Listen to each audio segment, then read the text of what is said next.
What's going on, everybody? Welcome to the ASTROLABE. Brought to you by King Pilled. It is Thursday, March 13th, and I've got a good one for you guys. I see you guys are talking about Chick-fil-A in the chat, which is funny because I just finished a little Chick-fil-A myself. I made our Lord and Savior Robert Kennedy very, very unhappy today by consuming some of the seed oils. I'm sorry. I apologize. I couldn't say no. I blame my wife. It was the woman. It was the woman that you gave me. She led me into temptation. How you guys doing? It is good to be back here on the Astrolabe, ready to share with you guys some good stuff. I see random username in the chat. Haven't seen him around for a little while. I suppose that's what happens when you put Saylor in the title. I got to give a shout out to my good friend Random Username. He's the one who initially introduced me to Michael Saylor way back in the day. Those of you who know, you know. Those of you who don't, you will. If this is going to be your first time being introduced to Mr. Michael Saylor, well, you're in for a treat. We'll get to that here in a little bit. We do have another edition of Paul Suda. He's got the Week 8 recap. We're going to watch that in a little bit. As usual, I have not watched it yet. I'm going to experience it in real time with you guys. We're also going to talk about this CR bill and the potential for government shutdown. Influencers are being swatted. We're going to discuss that. Then we got the thing about Saylor, and then on the back end of the show here, I got a couple of clips of Howard Lutnick, and we're going to talk about the Canada and the United States, Trump's desire perhaps to annex the Great Lakes.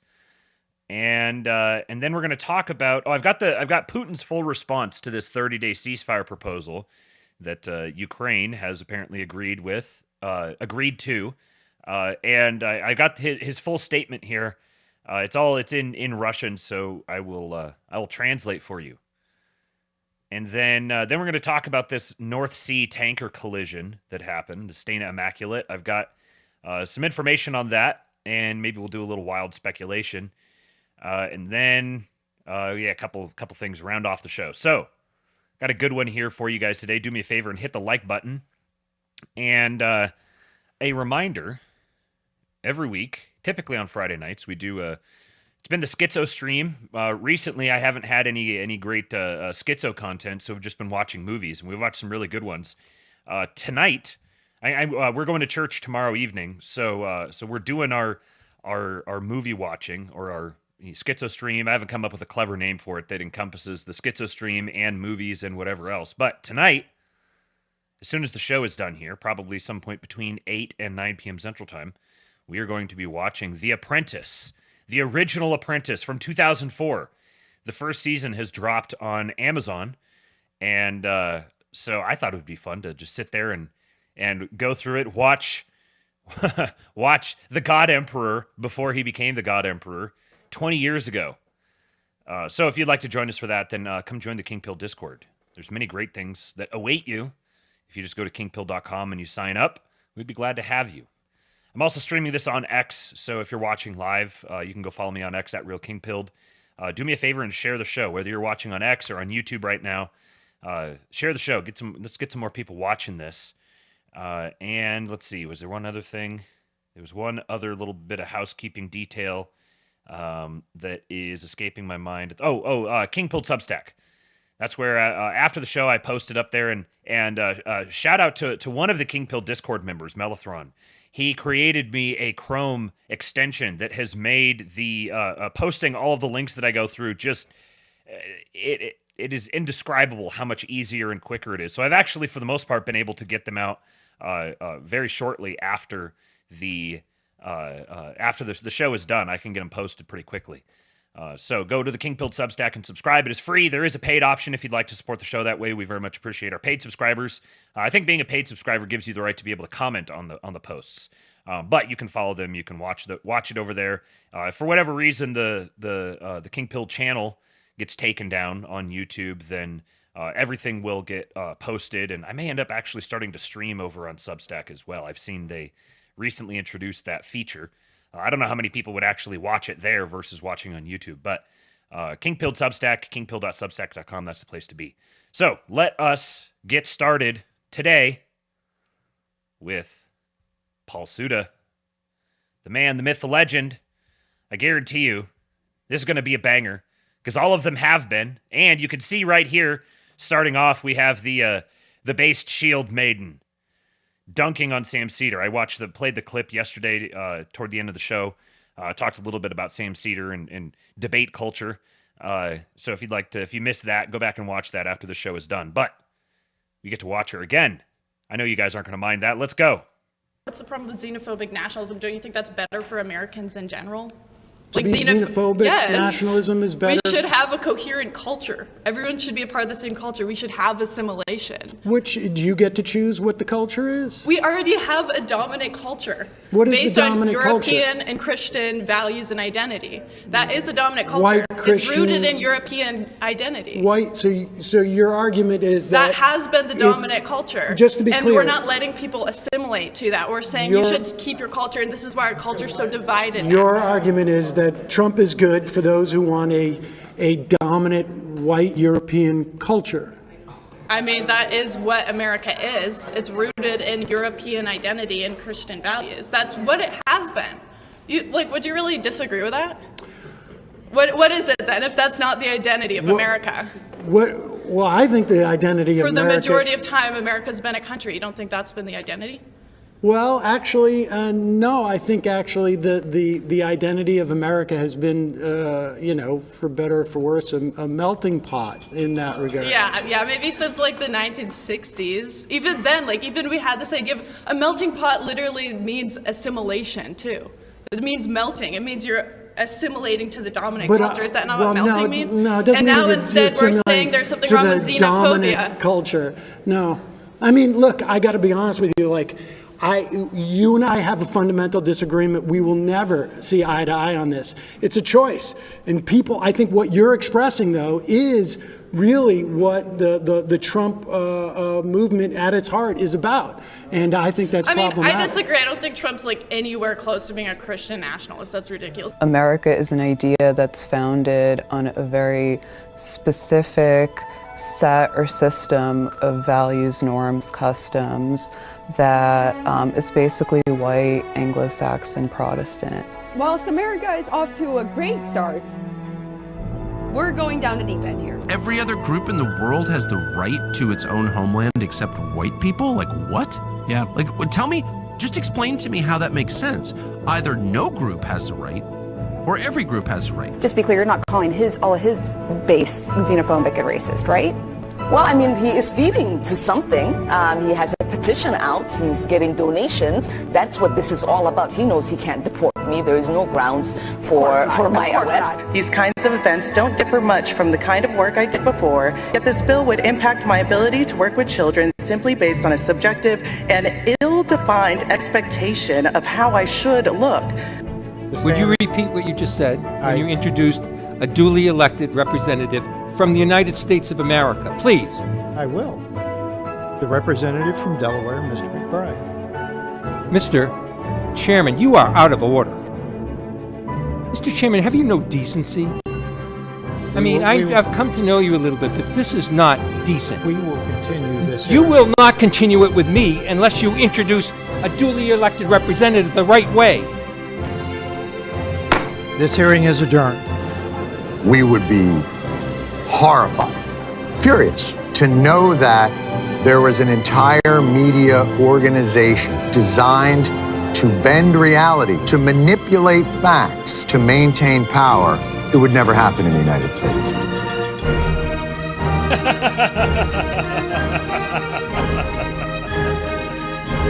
Yes! Black Lives Matter Plaza, taking it down. Look at them hard at work. Here. All right.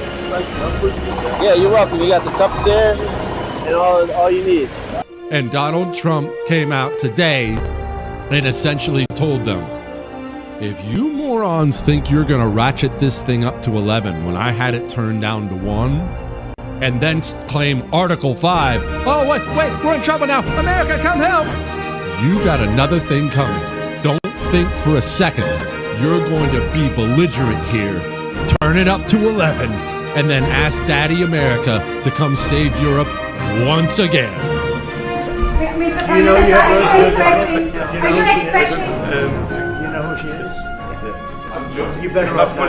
You better off not knowing. And when, you know, it is safe for all citizens to have equal rights there in America, that's when we will consider coming back. And then suddenly the shots rang out at, I believe Christy said it was 6:05 and 50 seconds. At that point, you did see a small red stain on Sigmund's chest.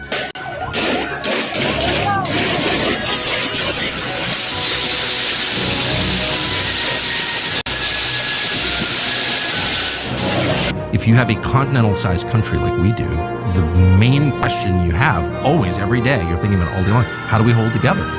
We need a period where we can think through what it is to be an American, what unites us, what's our civic religion. It can't just be everyone's gay. That's not enough. You know, when you trim fat, pigs squeal. That's just the way the world works. That's the law of nature. How about instead of insulting us, you say thank you? How about you say thank you for everything we've done? Thank you. I don't care. I don't care. Say thank you. No. No, thank you. What was that?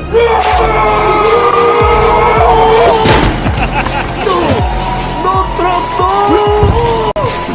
Please.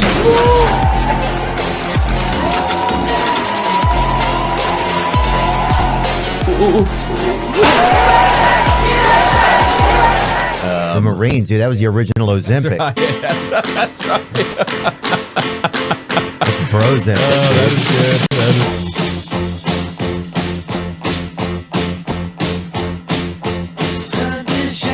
Yes! There ain't a cloud in sight. It's something everybody's in the play. And don't you know, it's a beautiful new day. Hey, running down the avenue, see how the sun shines brightly in the city. On the streets where once was big, distant blue. Sky is giving in the day. Mr. Blue Sky, please tell us why you had to hide away for so long. Where did we go wrong? Mr. Blue Sky, please tell us why you had to hide away for so long. Where did we go wrong? Oh man, that was incredible. Mr. Paul Suda, ladies and gentlemen. He just continues to outdo himself. Absolutely remarkable. That was so good. Got a little preview of a couple of clips that, at least one of the clips that I had to talk about later on, Mr. Leibowitz. We'll get to that here in a little bit. We'll see. We'll see how long it takes us to get through. But man, my favorite days are the days we get to start the Astrolabe off with Mr. Paul Suda's recaps. Go follow him on Twitter. That is Paul_Suda. One of our best guys. Okay, let's keep it going here. More dudes are awesome content. Look at this. The European mind cannot comprehend this.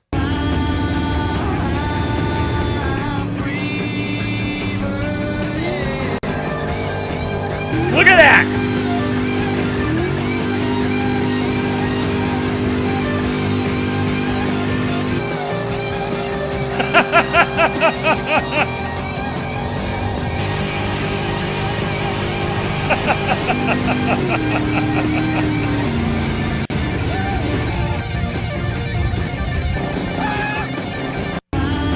There's got to be some Florida man stuff right here.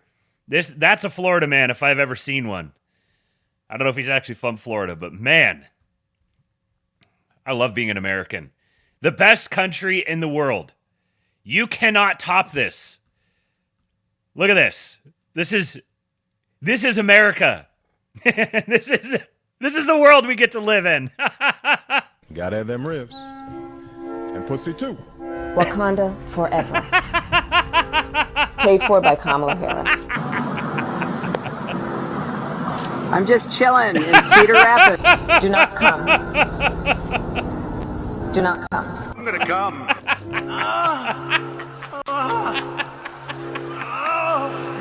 Nobody can dispute the fact that you're a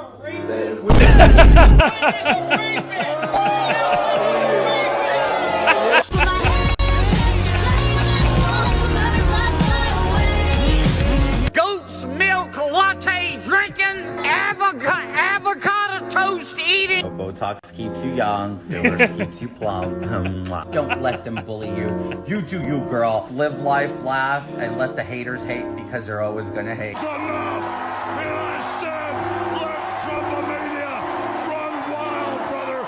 Gotta have them ribs. Oh, man. No country even comes close to the United States of America. This is the greatest place on earth. History began when the United States was born. Tim Dillon's got a new episode out, and just from these couple of clips that I saw, I'm going to have to listen to the whole thing. He is one of the funniest human beings alive. Yeah, Volp's Persona, HH. Let's see some HHs in the chat. We need some Trumps as well. Where's my Trumps? Where are my Trumps at? At the Astrolabe here, we love to show awareness for all of our brothers in the trenches who are dragging around a case of Trump-related ultramassive penis syndrome. This is how we defeat the algo. We defeat the algo with HHs and eggplants. Trump's in the chat. There they are. That's right. Oh, man. Okay. This is actually, I've been listening to a ton of Tom Luongo lately, and I know a lot of you guys have been as well. And we've talked a lot about the difference between the European and American perspective, like the self perspective and the opposing perspectives. And he, not necessarily intentionally, but Tim perfectly captures the perspective of the Europeans with respect to the Americans here in Meghan Markle, a traitor to her people. Let's look at this Meghan Markle show, because this is actually better than I thought. This woman, who I have now a fondness for, is criminally insane. Every person that she has on the show is someone that she hates. I don't think anyone in the world knows that Meghan Markle has eaten Jack in the Box and so loves funny, too, that you keep saying Meghan Markle. You know I'm Sussex now. In the history of the world, the Meghan Markles of the world would What a bitch!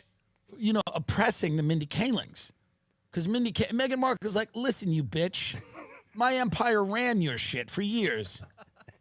Don't call me my dead name. Don't call me my dead name. That's not my name in these streets. My name is Sussex. You bitch. She'll get the thing she wants. Yes, we all hate her, but it doesn't matter. She doesn't care that we hate her. You know why? She hates us. That's why she wins. She hates us. She hates us. She thinks we're pigs. We're disgusting. We don't know how to use fucking silverware. She thinks we're all Sieg Heiling in our backyard. We're just a bunch of fat Nazis who don't know how to make a proper cupcake. She hates us. She thinks we're pigs, and we should only see people like her behind glass. She's here to educate these fat, disgusting Nazi pig wives how to make a little pasta for the kid. Most people would fall apart with the hate that Meghan Markle gets, but it only fuels her, because hate, when it hits hate, refracts. Doesn't work. Doesn't matter. This reminds me, I was going to clip up a rant. I forgot to do this. I got to make sure I do this for the show tomorrow. Someone make a note to tweet at me later on and remind me that I need to make a note of this to clip this out and play it. Tom Luongo went on just an absolutely devastating epic rant toward the end of his most recent conversation with Sean Newman and Alex Craner. And he just went nuclear on the Meghan Markles of the world. I got to clip it out and play it for you guys. It would have been perfect right here, but I forgot to get it. So I'll have it for you guys tomorrow. I'm also, Screwed Up Texas just said that we need an HH emoji in the chat. And that's going to happen. We're going to get an HH emoji in the chat for members. If you want to be a member of the channel, it's only $5 a month. Become a member of the King Pilled, and you too will be able to post the HH emoji in the future. Armchair Contrarian here has a quote from Tom Luongo. This is a very good one. Americans think 100 years is a long time, and Europeans think 100 miles is a long distance. That's a rider downer right there. Okay, got another one from him. Talking about this new Snow White movie, and Screwed Up Texas says Tim Dillon is our best gay. Oh yeah, he is. He's so sassy. He drops some lines in here. You got to listen quick if you want to catch him. But here's what I mean. Look at this Cinderella, or Snow White, rather. This thing's, Disney's in big trouble here. And again, because you have Rachel Zegler, who's in Hamas, and Gal Gadot, who's in the IDF. They're stars of the movie, and they're on both sides of the Middle East. And both sides of the Middle East are conflict. And there's no fucking dwarfs, because Peter Dinklage from Game of Thrones opened his mouth and said, this is fucked up, having dwarves in the movie called Snow White and the Seven Dwarfs. So now we got a lot of pro-Palestine, a lot of pro-Israel, and no fucking dwarfs in Snow White and the Seven Dwarfs. So now Disney doesn't know what the hell's going on, because Rachel Zegler's coming out and screaming from the river to the sea, or whatever she does. And, Gal Gadot's doing her whole thing, lighting infants on fire. And there's no dwarfs. So my whole thing is, does it seem like a fun film? Does it seem like a fun film? I want to see dwarfs. I don't want the Middle East conflict. I want dwarfs. If you guys don't listen to Tim Dillon, what are you doing, man? Okay, so we got this upcoming prospective government shutdown over the vote on this continuing resolution bill.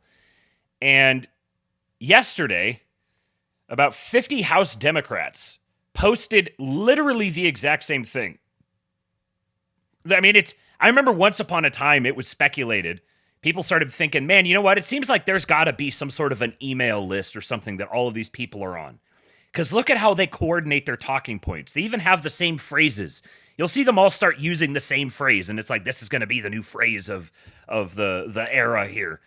And it seemed coordinated, but there was like sort of some plausible deniability. You could tell they were like given general talking points, and then they kind of put them in their own words, and then had the specific highlighted phrases that they used. Now, they're literally just copy-pasting the exact same wall of text. They're not even trying.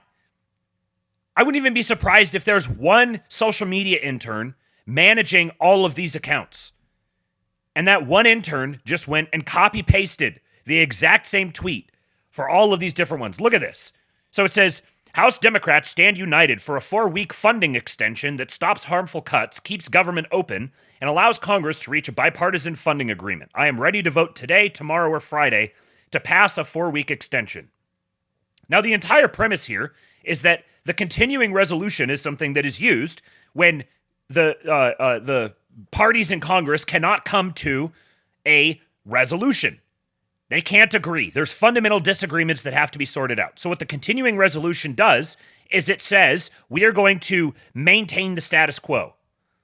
We're going to, and I think it's 6 months. I think there's like a 6-month extension here. So for the next 6 months, we're going to maintain all the funding, all the bills. Everything is just going to be exactly as it is, just run forward for another 6 months.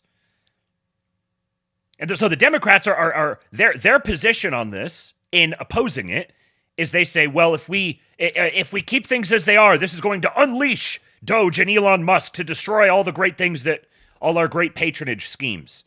So keeping things exactly as they are is going to suddenly give Elon Musk and Doge a whole bunch of extra powers, ostensibly. Then you've got the Republican opponents of it, like Thomas Massey, who their opposition to it is that this is going to undo all the stuff that Doge has done. By all this spending that they've stopped is going to be extended. It's going to be re-upped. So they're opposing it for opposite reasons. And then you've got the White House, who has said, all this rhetoric, we've seen coming out of most people on what you generally call our side has been, for the last several weeks, couple months, ever since the inauguration, Donald Trump was elected. He was given a mandate by the people to pursue his agenda. So whatever he wants to do, de facto must be accepted as him acting upon his mandate. And yet now when he says, I want this CR bill so that we don't have to try to hash out all of this stuff and deal with all the political turmoil and stuff that's associated with that, particularly in the middle of this engineered crash that they're trying to drive down rates and flush a whole bunch of bad money out of the system while they're cutting the budget dramatically. And one of the key premises of this is that just because Congress appropriates certain funds, the executive still has the authority to say, no, I'm not going to spend that. I'm going to impound those funds. So it makes the Thomas Massie opposition to this really ring hollow to me. He's like, oh, this is just going to authorize all this further spending. When right now the White House is like, one of their biggest agenda items is establishing the executive's power to control spending. Even if it's been appropriated, he does not have to actually have to allow those funds to be spent. So, like, we're supposed to oppose this because we're going to re-up all of this spending. Well, the entire premise here is that the president doesn't have to spend it just because it's been authorized. So we spent 2 months hearing about how Trump got the mandate. He is the one single person, the one single office that is directly voted upon by all of the American people, by the entire country. He has gotten a mandate. He has a mandate to rule. He's establishing his authority as an Article 2 executive. And what he has said is, I want this bill. I want this CR bill passed, maintain the status quo for another 6 months so we can proceed with the rollout of everything that we're planning to do. So what I want to see out of my elected representatives is give the man what he asks for.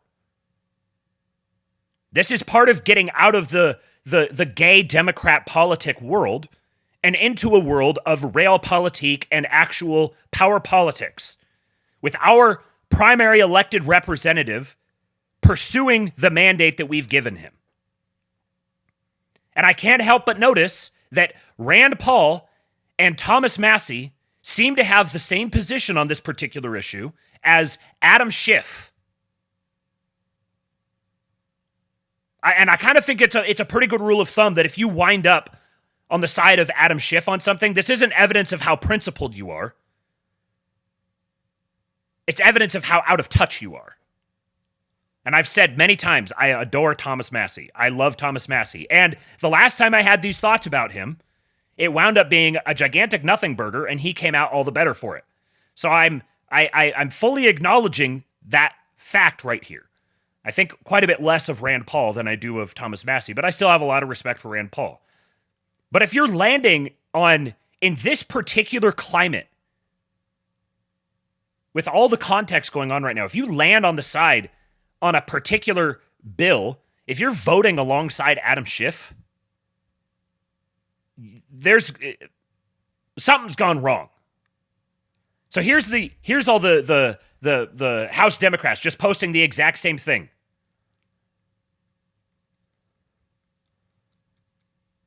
Sarah McBride, the House Democrats. Let's speed this up. Look at this. Every single one of them. Some of them have added a couple little comments. So they're even going in and they're adding extra comments, so they're changing the formatting slightly, but it's the same words. There's no volume on this one.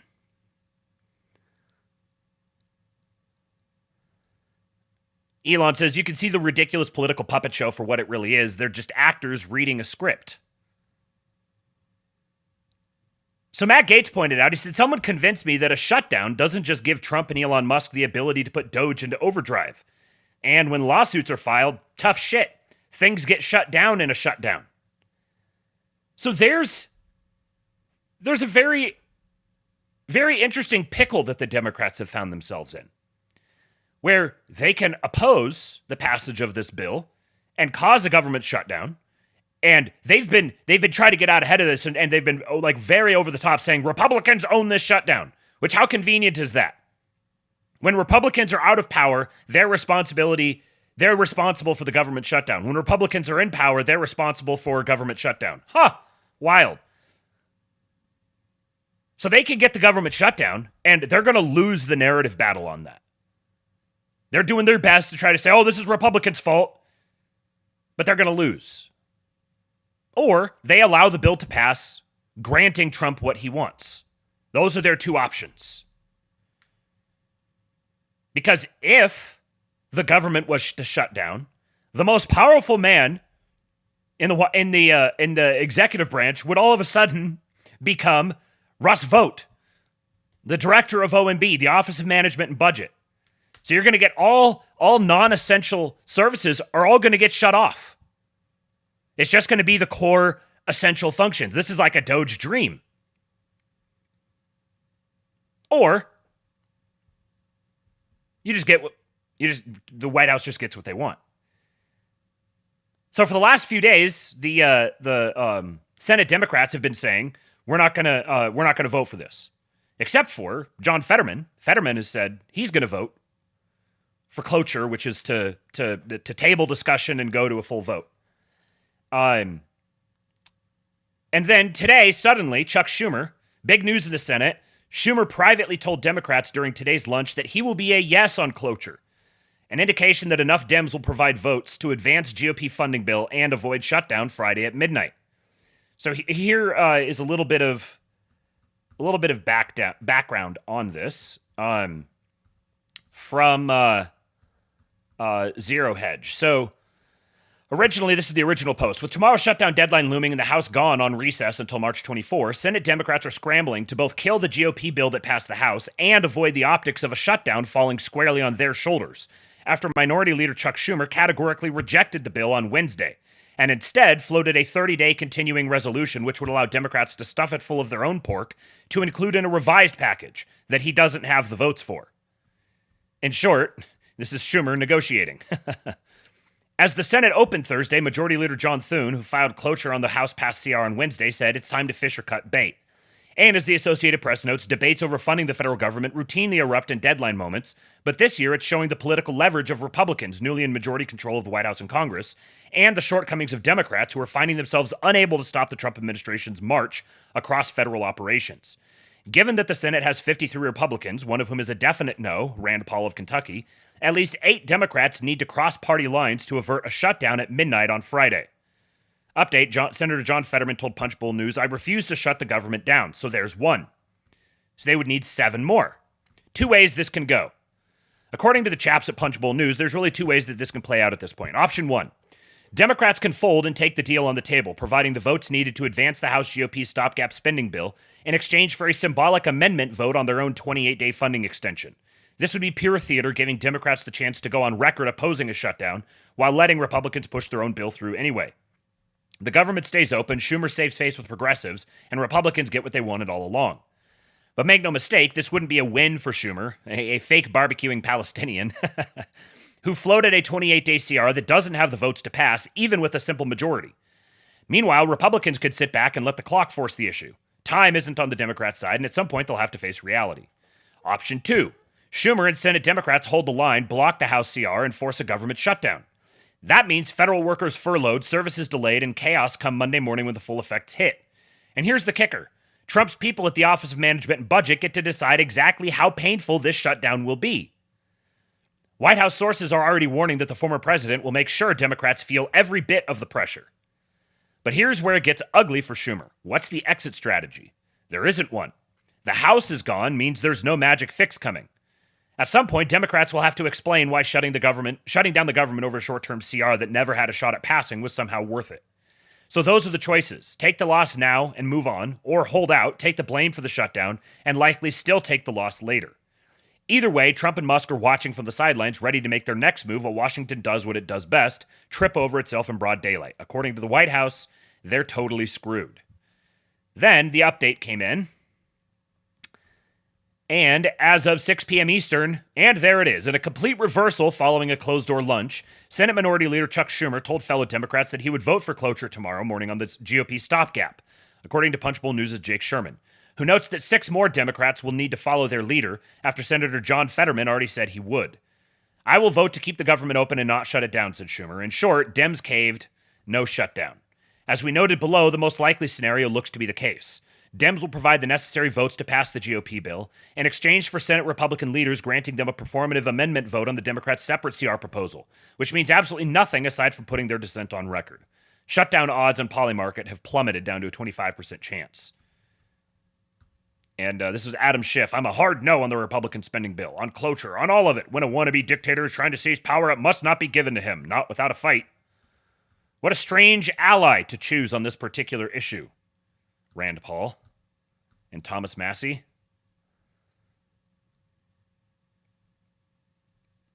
So it looks like, in the end, whether it was intended or not, the biggest thing that that can be taken from this is 2 things. One, Democrats just had to eat their own shit again, and 2. And I can tell you from whenever I dip my toe into lib Twitter and I see what all the libs are saying, they are utterly disgusted with the Democrats. It's at an all-time high. They are demoralized. They're horrified. They can't believe. They want to see all of their leadership thrown out. They want nothing to do with them. So this is just going to be yet another. It's fascinating listening to them talk because their narrative of the Democrats is that they're the token patsy party that talks a big game but never does anything to block all the evil Republicans. It's absolutely surreal. But they're going to find themselves BTFO'd once again, and the whole rigmarole that happened between Trump and Massie, the long-term fallout from it is going to be that it served as a cautionary tale for other Republican congressmen who start feeling a little froggy and want to try to make a stand against someone just called him the Fantaferer.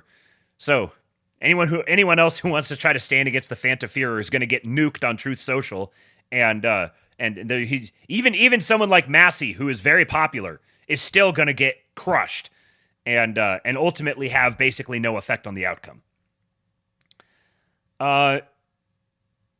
So I mentioned the story the other day about the name is escaping me right now. The reporter from InfoWars who was, I don't know if you can just say it was an assassination, but it sure seemed like an assassination.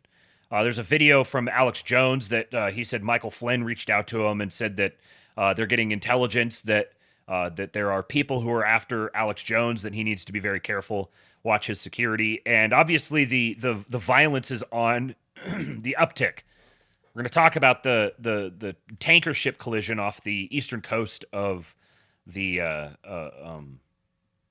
the other day. We're going to talk about that here in a little bit. But in addition to all of this, another InfoWars reporter was doxxed or was swatted recently, Chase Geyser, and there's been a couple others. Now, these guys, it's fascinating the people who they're going after. So Gunther Engelman, he's one of these, like, he's got 1.3 million followers. He's a reply guy. He's a total, like, I don't know. I don't know what category you'd put them in. They're kind of like Con Inc., but they actually hate Con Inc., but they're I don't know, maybe like, I don't know, Charlie Kirk conservatives, sort of. Even though I think Charlie Kirk is more real than all of them. They're slot posters. Gunther Engelman, always in the replies of Elon Musk and Trump and every big thing that's going on, just always out there ginning up engagement. Then there's Nick Sortor, who is he's been affiliated with a bunch of different organizations, and he's another one of these guys that I follow him because they're the ones who are tweeting about all the different news things that happen, and it's great to have someone that just, I don't have to try to follow everything else. They consolidate it. There's Nick Sortor, there's Eric Doherty, there's Mario Knopfel, there's Colin Rugg, a bunch of these guys that are all kind of, they've created this little micro industry where they're independent journalists who are reporting on the different things that are happening primarily through Twitter. So they generate a ton of engagement, and I'm sure they're very well paid. And it seems like there's a an explicit coordination behind the scenes to promote these sorts of guys. These are the guys who are getting swatted. They didn't go after Nick Sortor, they went after his father. All of this is happening now within the space of a few days. This seems like an obviously coordinated effort. This is what Nick Sortor said about it. He said this email was sent to him. He said, both my dad and my sister were swatted tonight. A dozen cops attempted to kick my dad's door in at gunpoint. This is literal fucking terrorism, and the FBI should treat it as such. Before calling in the SWAT, this dumb shit sent my sister an email calling me a Nazi, of course. So the motive is clear. In my dad's case, the caller told police my dad was killing my entire family, requiring them to intervene with deadly force. This is nothing short of attempted murder. They wanted the police to kill my father. Unfortunately for the swatter, I will not stop, I will not shut up, and you will not win. If anything, my family is behind me even more than they were before, because they just got a first-hand look at the forces I'm fighting with on a daily basis. Your hate fuels me, I'm over the target. As President Trump says, fight, fight, fight! Get him, buddy. This is the email. Subject was your brother Nick Sortor with a screenshot of one of his posts about Melania Trump and says, why is your brother basically a Nazi? Is he just a dude who can't hack it in life so he got a real estate license and now his personality is being a piece of shit? Do your parents not care? Or are they where he gets this insanity from? It's very obvious that this is an op. This isn't just random libs who are mad and lashing out. This is a coordinated op, and I suspect it's going to get worse before it gets better. So, keep your head on a swiggle, stay safe, stay clapped, stay strapped, etc. All right, so let's talk about little Michael Saylor. First of all, this is who Michael Saylor. This is him. You can get a feel for his ultimate vision in this short clip right here. I'm a single guy. I have no children. When I'm gone, I'm gone. I've got, just like Satoshi left 1 million Bitcoin to the universe, so I'm leaving whatever I've got to the civilization. He's said this before, that essentially it's widely expected that he's going to, he may even bequeath his Bitcoin to the United States, to the federal government, because this is his legacy. This has become all he's about. And if you haven't listened to his podcasts, you've got to go listen to him. Until you hear Michael Saylor describe Bitcoin not as an investment but as a technology, I don't think there's anybody who's a better spokesman for it than he is. And obviously, he is absolutely all the way in on it, and so he's a maybe even like hyperbolic advocate for it. But he makes the case just incredibly well.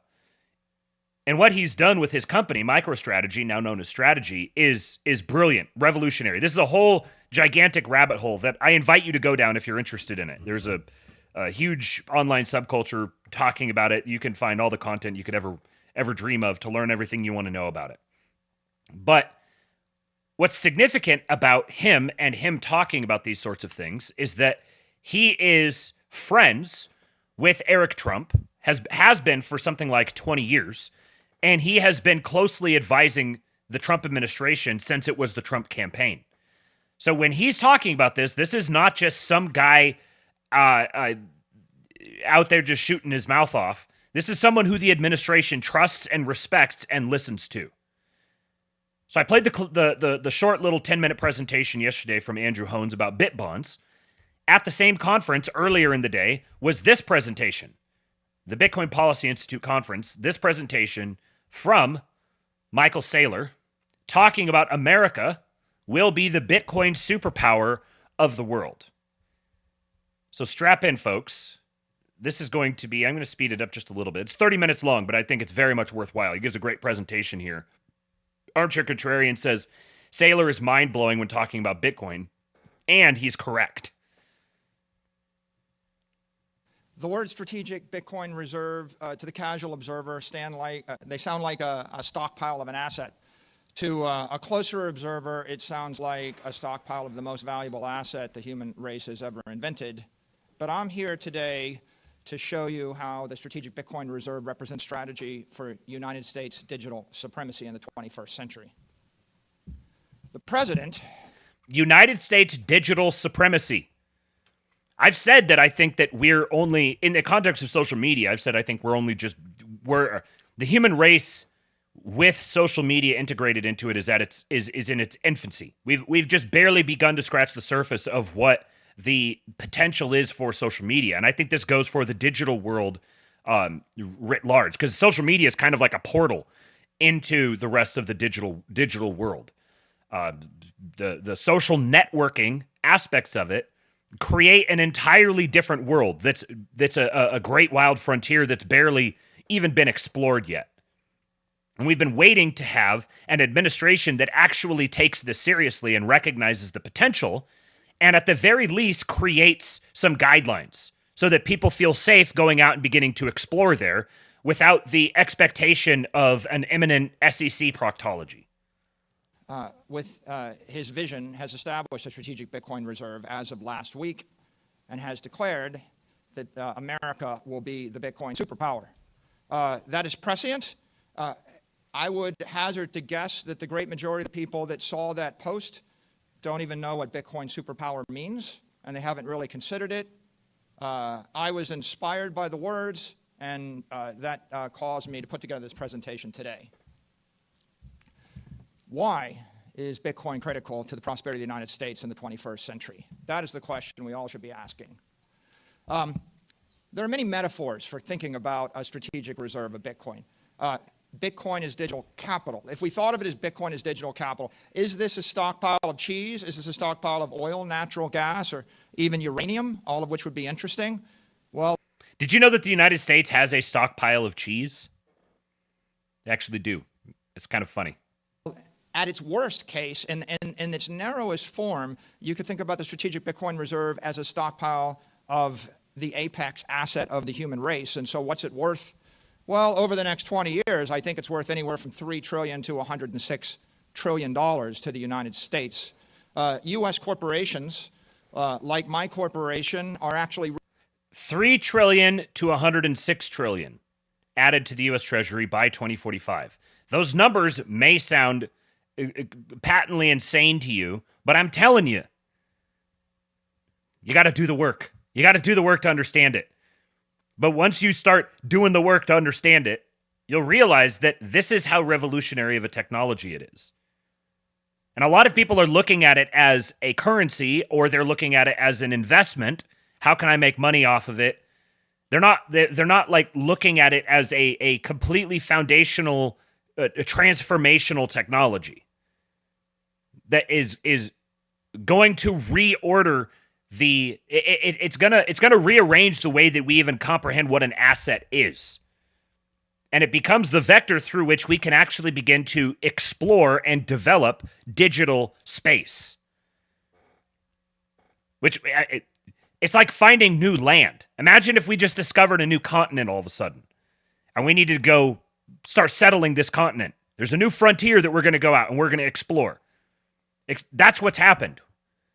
Except I would say it's not even a new continent. It's like a new world. It's an entire world with all these different features and everything, and we have to go explore it and figure out what the rules are for it. But Bitcoin is something that's going to facilitate that, and it's going to allow us to integrate the physical world and the digital world in an explosive yet reliable, predictable way. Recapitalizing on Bitcoin. We've gone from having $250 million of assets 48 months ago to having nearly $45 billion of assets in 48 months.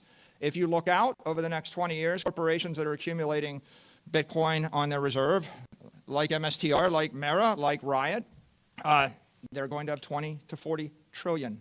So this is a small metaphor, but it's a powerful metaphor. But, you know, it's hard to rent out or finance or develop your cheese or your gold or your natural gas buried in a vault. So a more powerful metaphor is Bitcoin is digital property. If you own 5% of Manhattan and your family owned it for 100 years and someone said, how are you going to pay your bills? You wouldn't say, we're just going to sell it. You would say, we're going to rent it. We're going to develop it. We're going to put a building on top of it, a business on top of it, or we're going to finance it. We're going to borrow against it. The same is true with Bitcoin. In 20 years, the United States could be generating $10 trillion per year by renting, developing, or financing the assets in that strategic Bitcoin reserve. The AIs are coming. The AIs don't get bank accounts. They don't get credit cards. The AIs, the artificial intelligence economy, will be built on digital capital, digital property. It'll be a $100 trillion economy. It'll be built on Bitcoin. Well, a lot of people, they think of it as an asset. You think of it as a property, but what we know to be true is that Bitcoin is actually a network, and it's not just any network. It's not an information network. It's an energy network. It's a conservative network. I can send $1 billion from me to you. I lose it. You have it. That is the conservation of energy in cyberspace. So when you start to visualize Bitcoin as a digital energy network, what you realize is that trillions of dollars of digital commerce will flow over that network. The banking system of the world is going to rebuild itself on a digital energy network. We're going to have 40,000 banks that will be settling with each other in real time. Finally, it's moving billions, tens of billions, or hundreds of billions of dollars an hour over a pure digital network. Right? So if you look at the world and imagine digital energy moving around the world, and then you ask the question, would you want to own it or would you want to ignore it? It's an important question. And of course, you know, I think some of you might have seen the cyber blackout of X yesterday and all the cyber attacks. The last and most important metaphor is when we have open digital energy flowing, it is a commerce network. But when we reverse that digital energy into a shield, it becomes a defense system. Bitcoin's a digital defense system. Bitcoin messages, data authentications, transactions, they're unstoppable, uncorruptible, immutable, immune to tampering by any known cyber threat. You can protect the United States commercial and military and financial systems behind a wall of digital energy.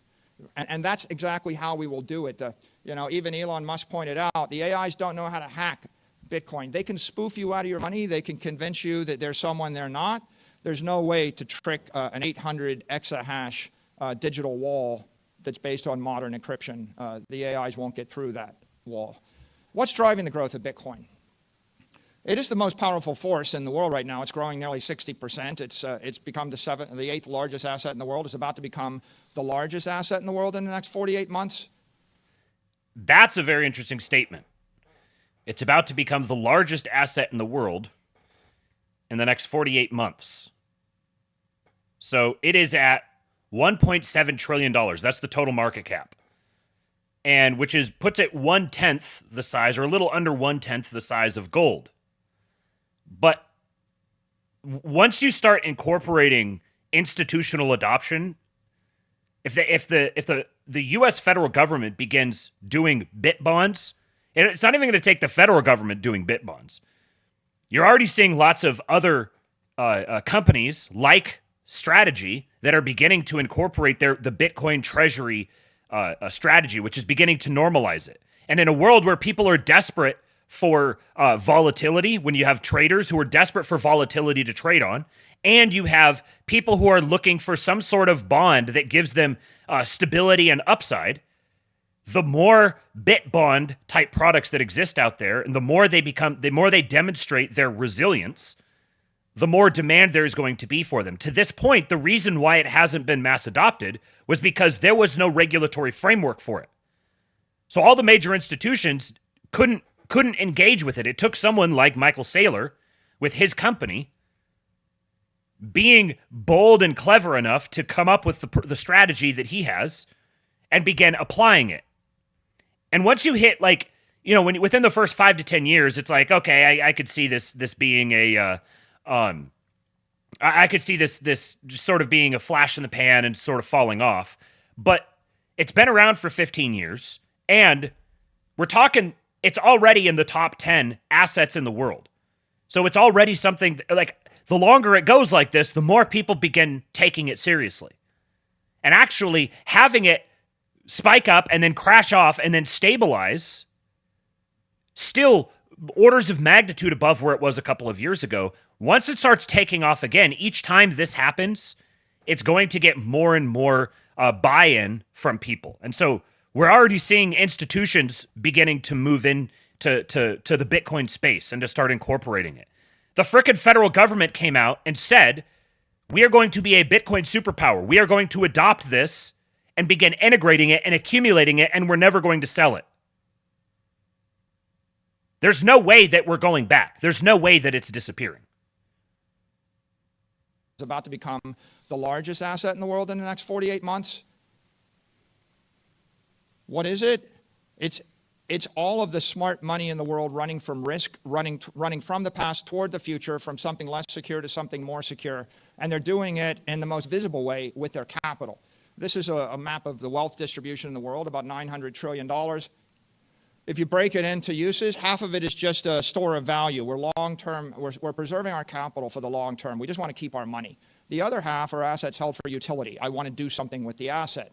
If you drill into the 450 trillion, you realize the problem is that that long-term capital is being dissipated and decimated by fires, by floods, by famines, by tariffs, by wars, by competition, by rust, by obsolescence, by torts, by traffic, you name it, right? What's that cost? That costs 10 trillion a year. There's people go, well, what is Bitcoin's use case? The use case is to not suffer $10 trillion a year of damage from entropy, from inflation, from chaos, from the future. Bitcoin's an asset without the financial risk of a currency, a bond, a stock, and it doesn't have the physical risk of real estate and property. And we're stripping away the counterparty risk to everything. And so we're moving away from risk, and what that means is that as the word spreads that there's an opportunity to keep your money without taking risk, long-term capital is being merged into the Bitcoin network.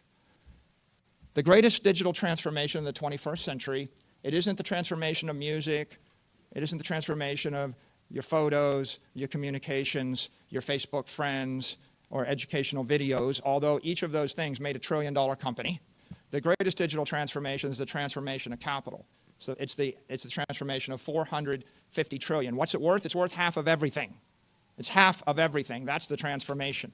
Digital capital is stronger, faster, and smarter capital. It's everything you don't like about the building stripped away, and you've got an invisible, indestructible, immortal, teleportable building. It's a better building. It's global capital. It's everybody that's living in Asia and Africa and South America would move to the U.S. if they could. They'd move their money to the U.S. if they could. They want the currency of the U.S. They want the property of the U.S. They want the security of the U.S. They want the values of the U.S. But they can't have it. So the second best thing they can have is move their money into the Bitcoin network, which has all of the values, protections, and security of the U.S. Bitcoin is immortal capital. Right? You can keep your money for 1,000 years. A 10 basis point fee works out to a useful lifetime of 1,000 years. All the other long-term capital assets have a life of 10 to 100 years. Find a business you want to invest in that'll be around for 500 years. Find a building that will last for 500 years. Find a bond that will pay off in 500 years. Find a piece of art that'll still be legible in 500 years. And finally, what we all know in this room is that Bitcoin is, and digital capital is ethical capital. It's the only thing in this world you can truly own. If you have possession of the keys, if you have possession of the knowledge of where the keys might be, you own the thing. No one can take the thing away from you. Everything else you have in this world you own at the pleasure of someone more powerful than you until they decide to take it away from you. Satoshi gave us property rights, sound money, sovereign money. It's a network, but what is it? It's the world's most powerful network. 800 exahash. What's the measure of digital power? It's exahash. 20 gigawatts, all the electricity, all the power that fires up the U.S. Navy. It's also got the most economic power. My company spent $33 billion to buy 2.4% of the network. Do the math in your head, you'll realize there's $1 trillion of real money that has flowed into this network, and there's $1 trillion of smart money behind it. It's the world's most global, fault-tolerant, unstoppable network. Each of those ASIC chips is hundreds of thousands of laptop computers. You'd need trillions and trillions of computers to dent this network. And then, of course, many people say, oh, that's a good point right there. The way that Bitcoin is constructed and distributed means theoretically it's hackable, but what would be required, the resources and coordination that would be required is like beyond the capacity of a nation state. It's beyond the capacity of a coalition of nation states. And the more people on the network, the more secure it becomes. Trillions of computers to dent this network. And then, of course, many people say, oh, I get it, it's a network effect. It must be a network. Yeah. Well, it's not a McAfee network. That's just enough information about networks to hurt yourself. It's not getting more powerful with the square of the number of nodes. It's getting more powerful based upon the amount of mass, energy, and capital flowing in the network. It's a Newtonian network, like the solar system. When the white dwarf comes past your planet, it's going to suck the atmosphere off your planet. A white dwarf is not the same as an asteroid the same size. They are different. Bitcoin is the brightest thing in the financial universe, right? Heat and light. It's the most interesting. It's growing stronger. It's growing hotter. It's growing denser as it draws the capital of the world into its orbit. What capital? Physical capital. People are selling their buildings. Financial capital. They're going to trade out their low-grade bonds, their currencies in third world and in the second world. Foreign capital. They're going to sell their Siberian real warehouses and their Russian natural gas rights. It's drawing antiquated capital, the capital of the 20th century. It's drawing smart capital. Anybody that thought about it and thought, do I want to be invested in something that's going to decay or be destroyed over time by 100 uncertain risks, or do I want to just keep my money in cyberspace? And then digital capital, right? The AIs, they don't get the bank account. As the economy digitizes, people want to move digital money at the speed of light with a million transactions a second. You're not doing it with a Siberian warehouse. You're not doing it with natural gas or gold. You're not going to do it with any 20th century asset.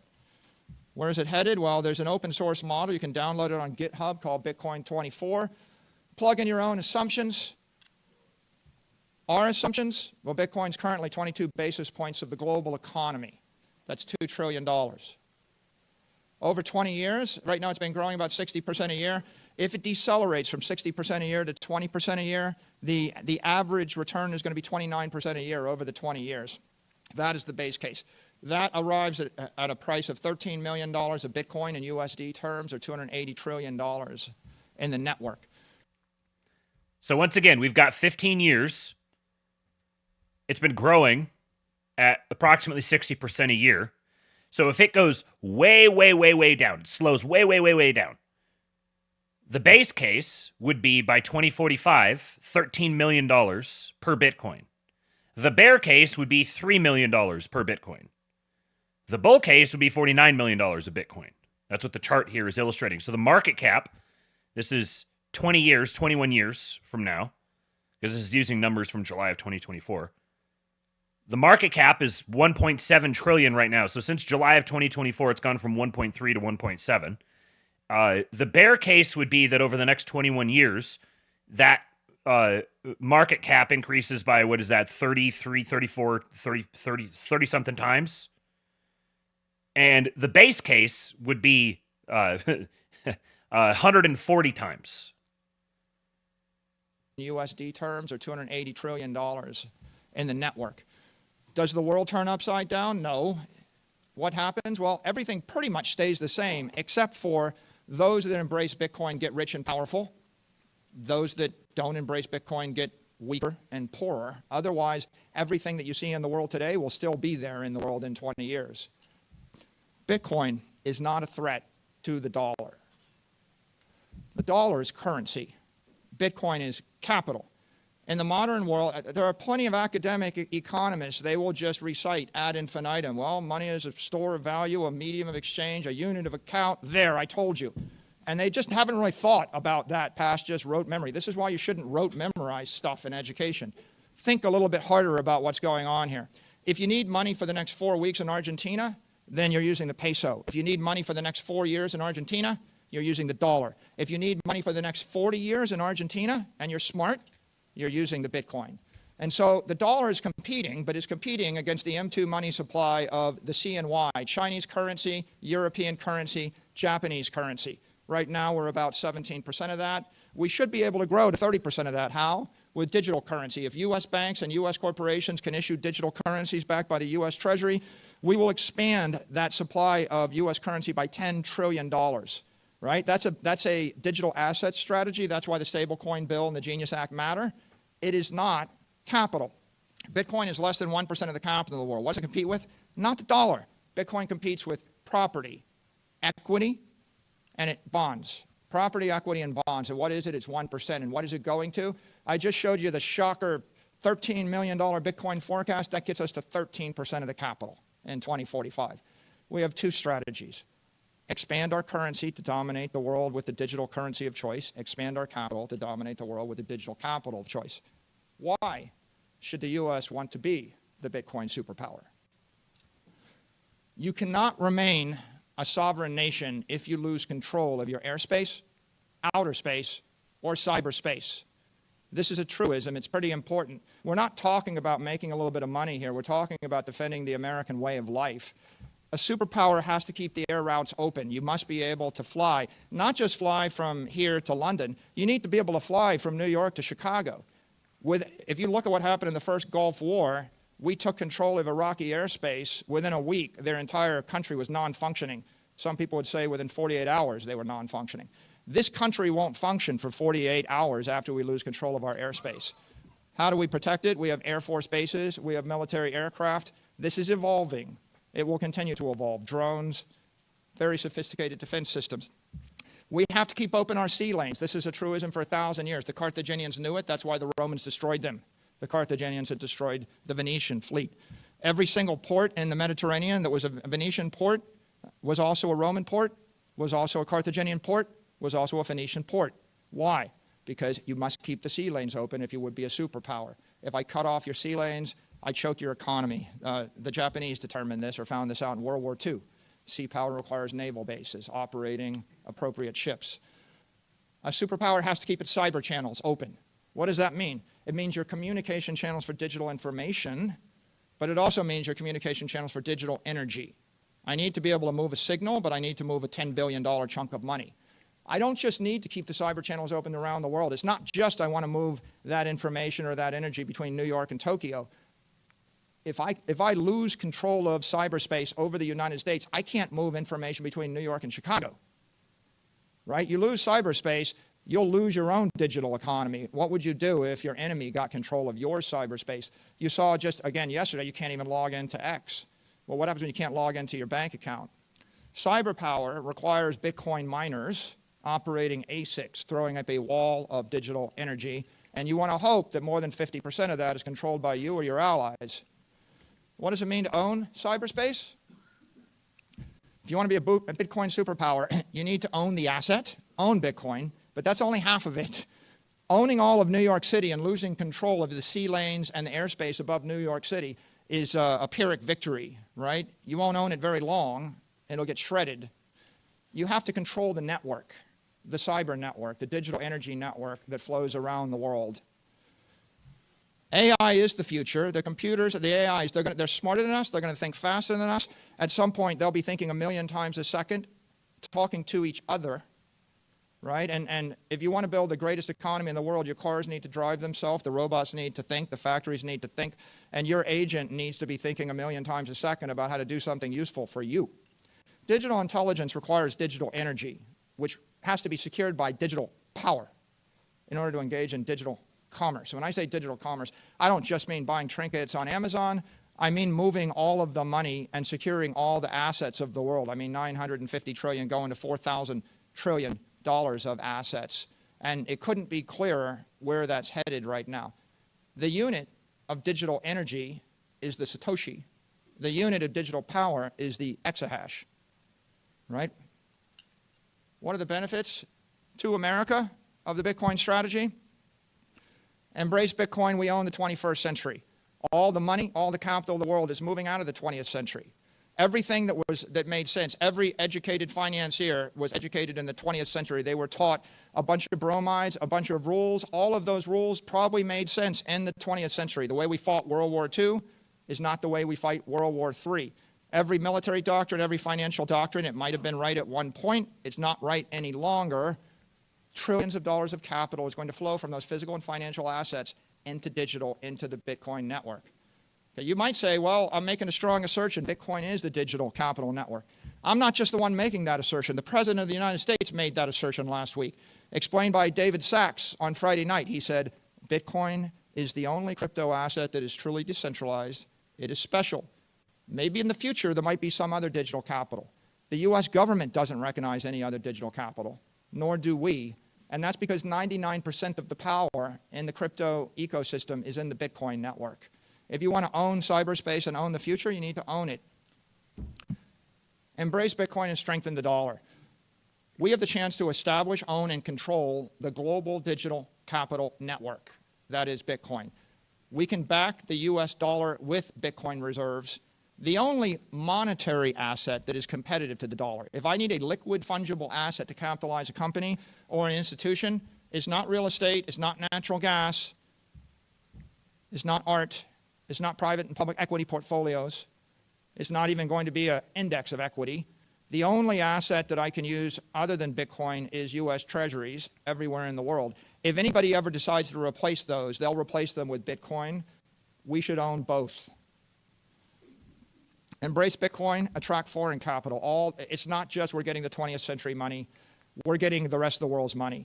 If I gave you money, if I took all your money, I dropped you in Africa and I said, you got to invest in a diversified portfolio of private and public equity and real estate or in Africa, or you can put your money into the digital capital network and move it anywhere else at the speed of light, and I gave you a choice to punch the orange button or leave it in Africa for 100 years, you would punch the orange button. Everybody else in the world's figuring out the same thing right now. That's why countries will make laws against it. That's why the Chinese have export controls on their capital.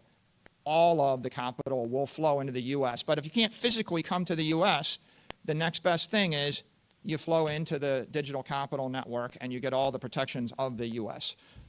And finally, you embrace Bitcoin, you empower Americans. It's American companies with Bitcoin on the balance sheet. They're going to outlast, outperform, and outlive their competitors.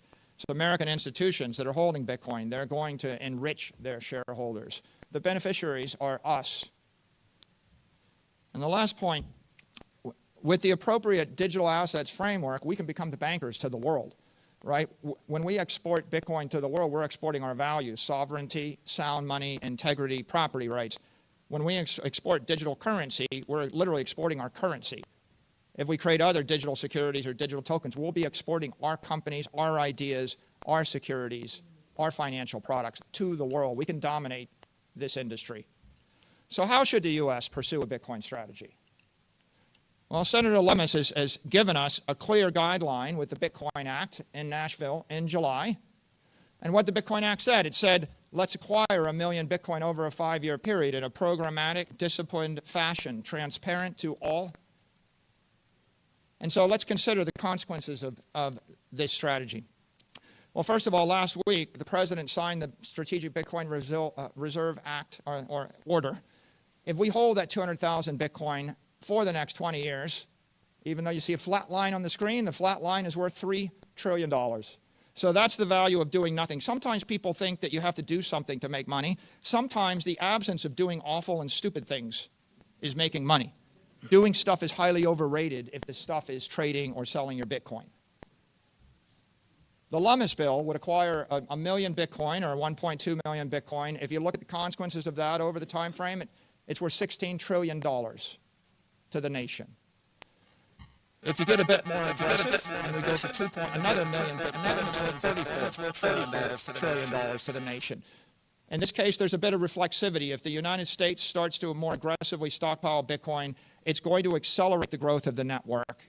It's going to accelerate capital flowing in the network. It's going to increase and expand the overall digital capital network. Because here's the thing: as the United States begins to take a proactive posture of accumulating Bitcoin,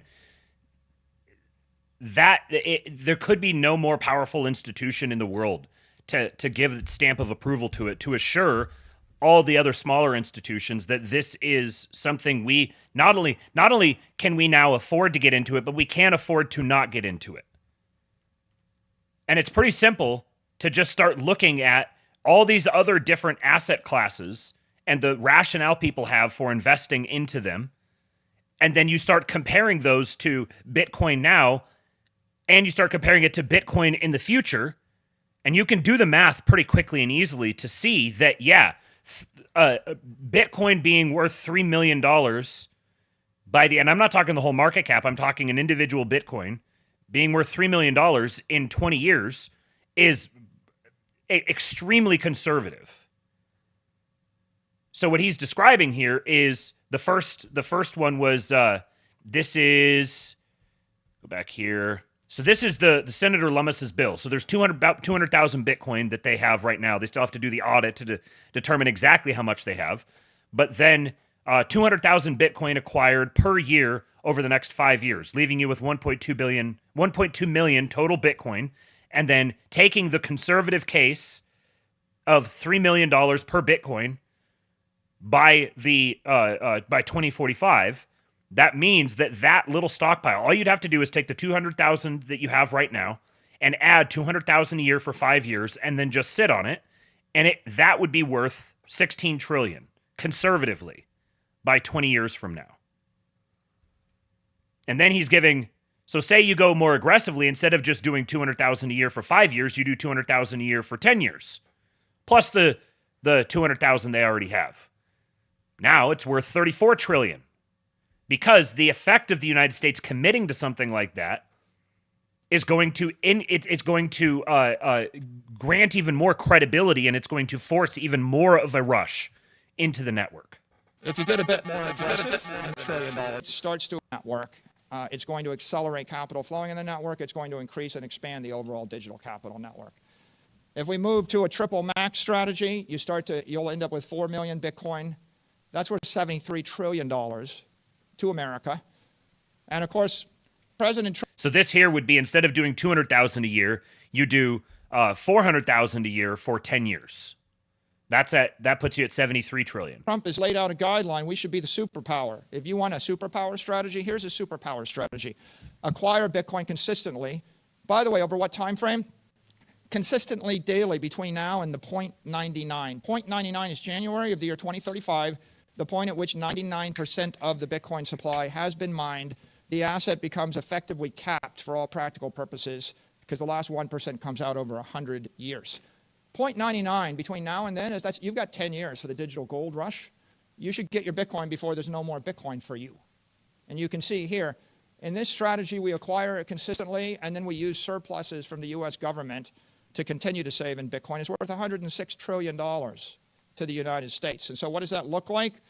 Well, the Lummis plan, which is grand, is modest in some ways, and a modest strategic Bitcoin reserve plan neutralizes the national debt. Sometimes doing modest things are actually brilliant, as long as you do the thing. It's like the people that bought just a little bit of Bitcoin in 2012.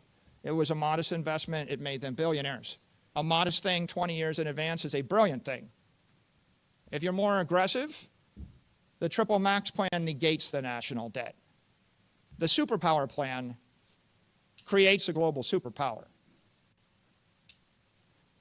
We bought 78% of the United States for $40 million. $40 million purchased nearly 80% of this country.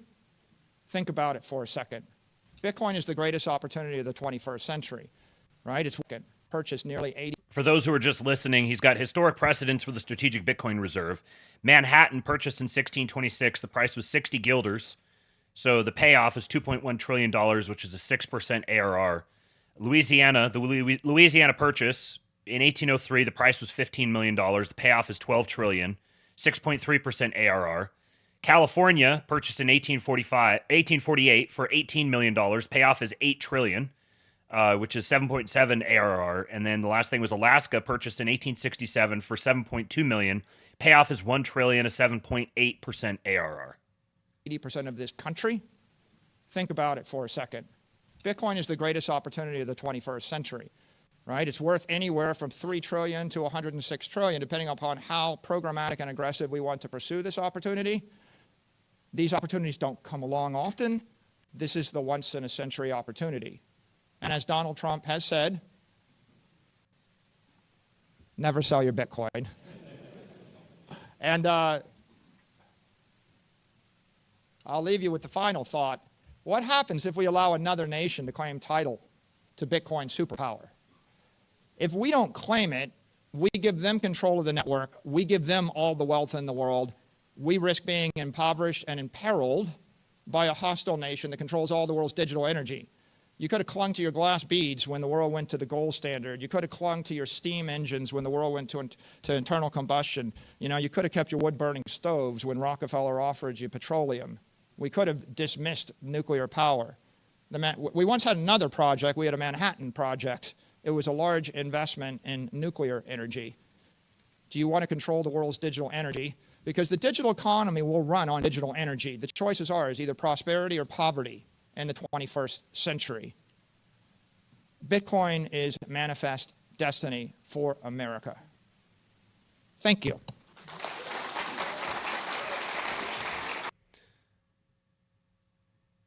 All right, let me react to a couple things here. We got a $10 super chat from Screwed Up Texas. Thank you, sir. He says, for Petey Pablo, take your shirt off and twist it around your head and spin it like a helicopter. He says, I missed most of yesterday's stream. Thank you. Appreciate the super chat. And then I wanted to react to a couple things down here. Where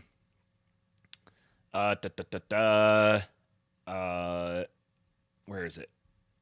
Where is it here? Rob P. says, I'm optimistic for Bitcoin if the U.S. adopts it, but I'm also considering the scenario that the U.S. government saying, nah, we'll just create a CBDC backed by force. Try us.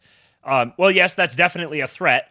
The thing is, though, the existing administration has made it abundantly clear that Trump has said explicitly, I will never allow the creation of a CBDC. And so something like that happening would require a pretty dramatic explosion in political trajectory back in the direction that things went before. And Tom Luongo has done very good work delineating precisely why typically we're not inclined to trust or appreciate bankers, but it just so happens that a CBDC is very bad for the bankers. This is why the whole LIBOR to SOFR thing happened, because the bankers looked at this CBDC plan and they were like, hell no, we don't want anything to do with that. So they may not be fighting or opposed to the idea of a CBDC for the same reasons that we are, but they don't have to be. They have their own interests to be opposed to it. And then VAI says mining is just using the hash power of your graphics card to solve hash functions. If you solve the hash, you get rewarded in BTC. You can just pull your hash power and a portion of the reward, right? And then Iceman says, at least in a collapse, there's still gold and fiat somewhere. With this, it's just ones and zeros gone forever. Yes, in a collapse, there may be gold somewhere, but now you're talking about, okay, so what I'm going to do is I'm going to go find some gold, and then I'm going to carry physical gold around with me in the Walking Dead scenario or something like that. I'm going to walk around with the fiat's not going to be worth anything in a collapse scenario, because the fiat is just there are more fiat dollars than there are paper bills. So the dollars themselves are already a digital currency. They're literally printed by punching in numbers on a network. The network is just not secured, and there's no standard for how many numbers can be put in to make that bigger and bigger. I've heard this is beyond my ken, but I've talked to some of my Bitcoin friends, and I said, okay, so imagine a total EMP scenario. Everything is like there's no computers that work anymore. You can't access a computer, and they said that you can access the ledger and transmit Bitcoin via like walkie-talkies or like ham radios. It doesn't. You don't have to have a whole entire Bitcoin network, or a whole entire computer network like the internet, the way we think of it. And honestly, like if there's a collapse, you're not going to be trading a collapse like you're talking about there. You're not going to be trading in gold or fiat or Bitcoin, probably. The most likely of those would be Bitcoin, but you're going to be trading in bullets and, I don't know, cigarettes and grain. And honestly, like preparing for a collapse, there is no preparing for how you're going to survive a collapse like that. The person who prepares to survive the collapse and the person who doesn't prepare to survive the collapse in a universal sense, the gap in their outcomes is going to be microscopic. Let's see. There was one or two others here.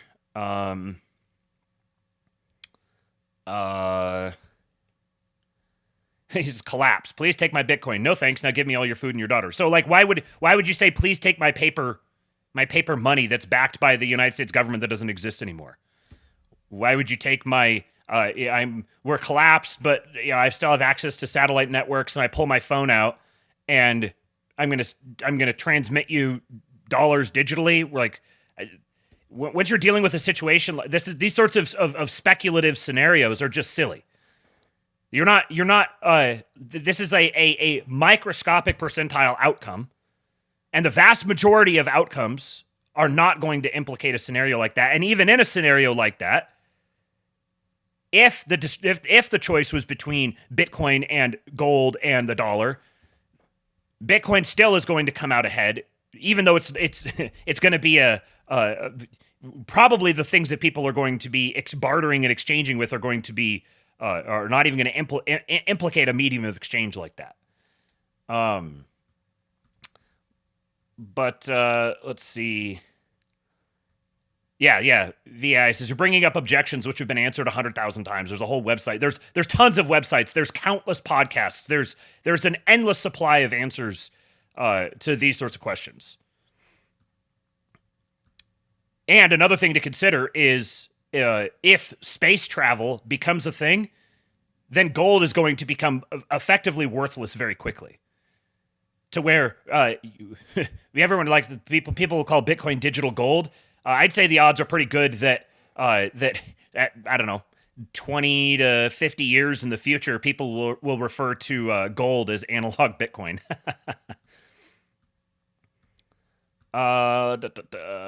Yeah, Witt says if the collapse of the internet happens, the loss of Bitcoin will be our last concern. But if you think about it, is one point that Saylor makes is over the last 100 years, if you had stored your wealth in gold in virtually every single country on the planet, the odds are that you would have had that gold either seized or forcibly repriced on you everywhere.